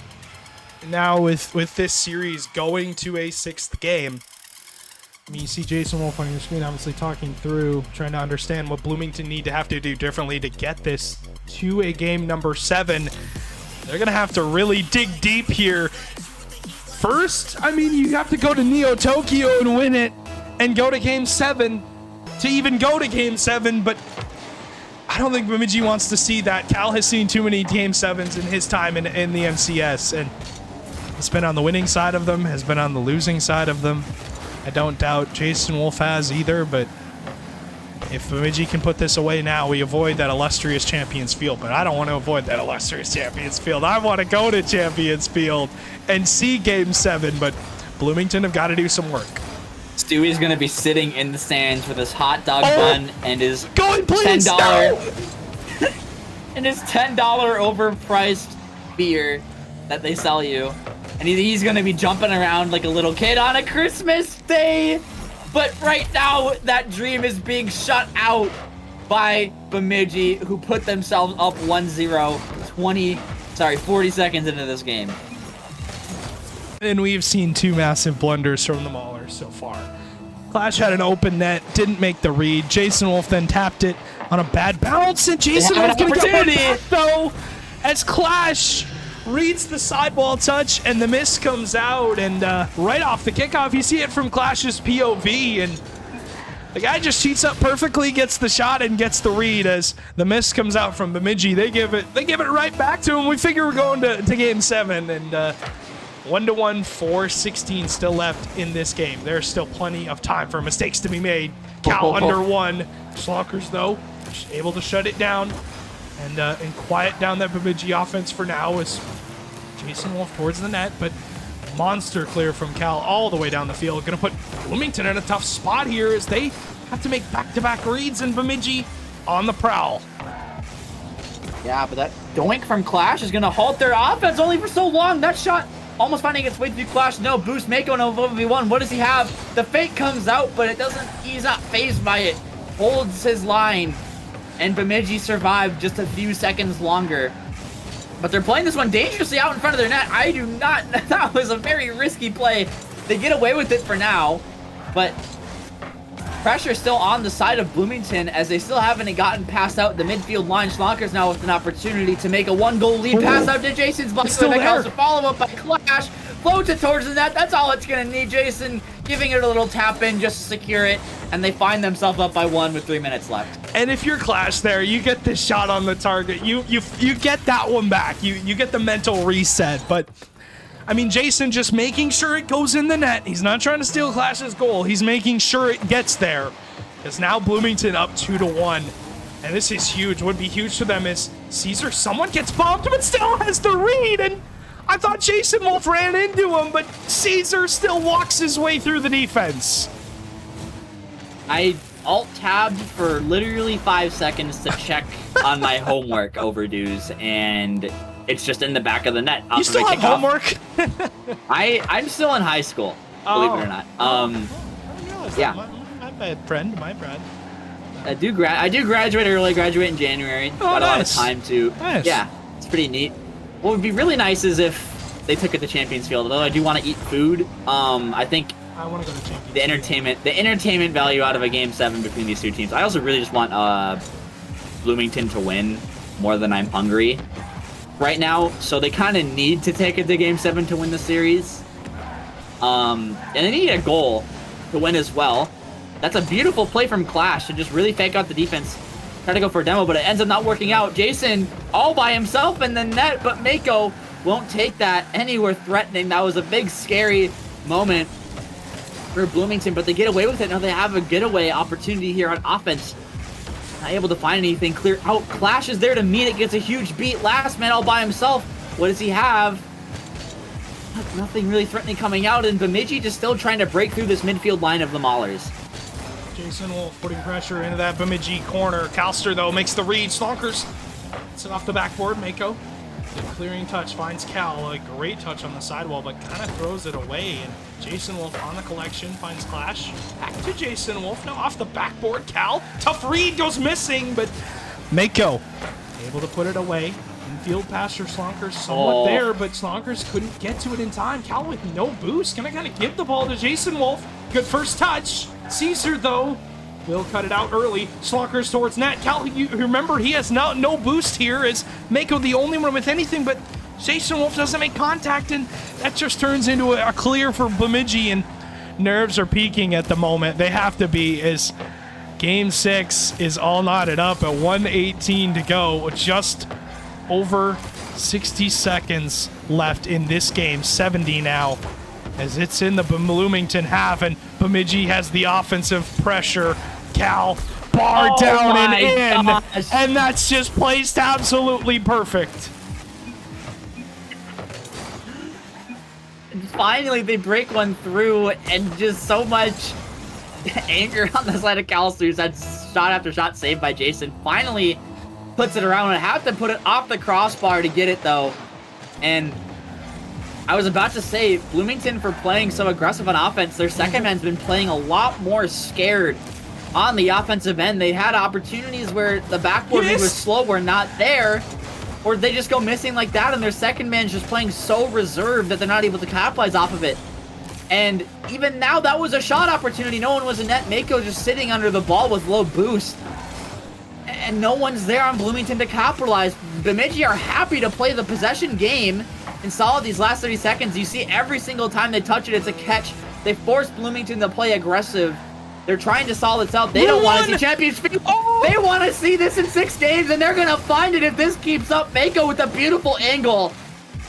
Just put a dagger in the hope. Mako! I didn't see the read at first. It was an incredible shot from Mako, but it was a rule one in the corner between Cal and I think Slonkers. I don't remember, but 25 seconds. Bemidji may have missed the kickoff, but it turns into just a fake. Slonkers gonna win the 50 towards net. 20 seconds left. Jason Wolf infield looking for something for Bloomington. Can they get anything with only 10 now as the clock ticks away? Maulers, do they squander away the final here? Slonkers flip reset. It's off the backboard. Clash misses. Jason Wolf in the follow-up. We're gonna get one. 2 seconds left. This would be crazy. You need a miracle if you're the Maulers. This would be absolutely so much time ticked down.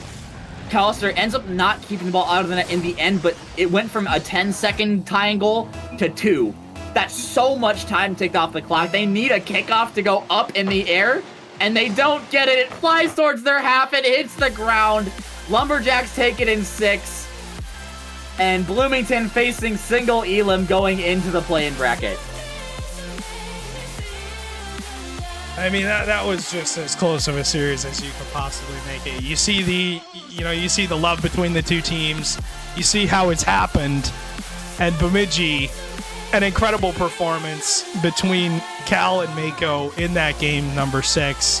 They shut it down. Cal really shut it down on the shot.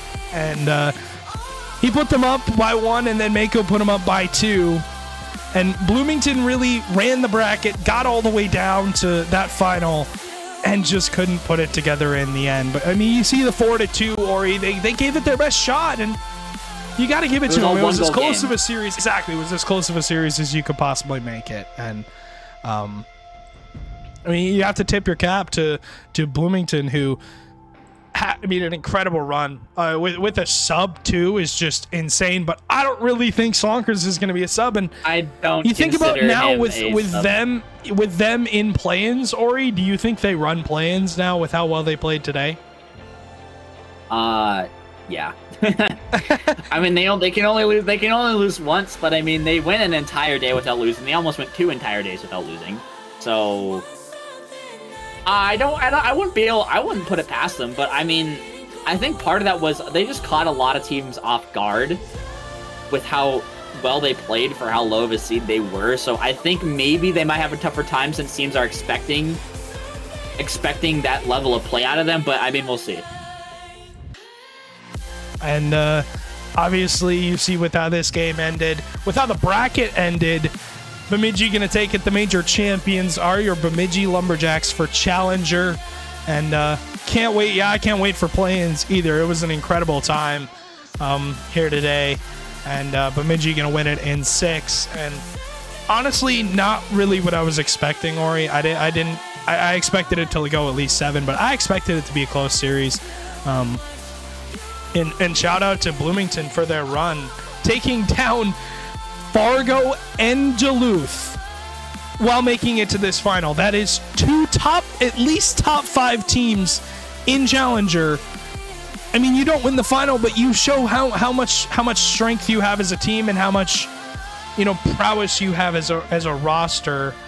And I mean, it's just overall was a great series from them. But Ori, that's the last series of the night, and I think your camera froze again, but regardless, that's okay. We still know you're here. We still know you're kicking. It likes to do that. I don't know why, honestly. I could not pin it to a reason. I'm just gonna blame you, and I think Video Ninja. It was me. My fault. My bad. I think Stu. It was all rigged from the start, Stewie. Yeah, definitely. I rigged it. My fault. But yeah. Yeah, Mankato came into the major in 5th place, made semifinals, and got 6th. That's crazy to think about. That sucks right there. That is not a good time. But now, Ori, if you don't have anything else to say, I think we're ready to say goodbye till tomorrow. Yeah, I'm looking forward to seeing what happens at the Premier bracket. I haven't really been able to watch a lot of Premier as I work Saturdays, unfortunately, but Boo. I mean, I gotta stack my bread up somehow, bro.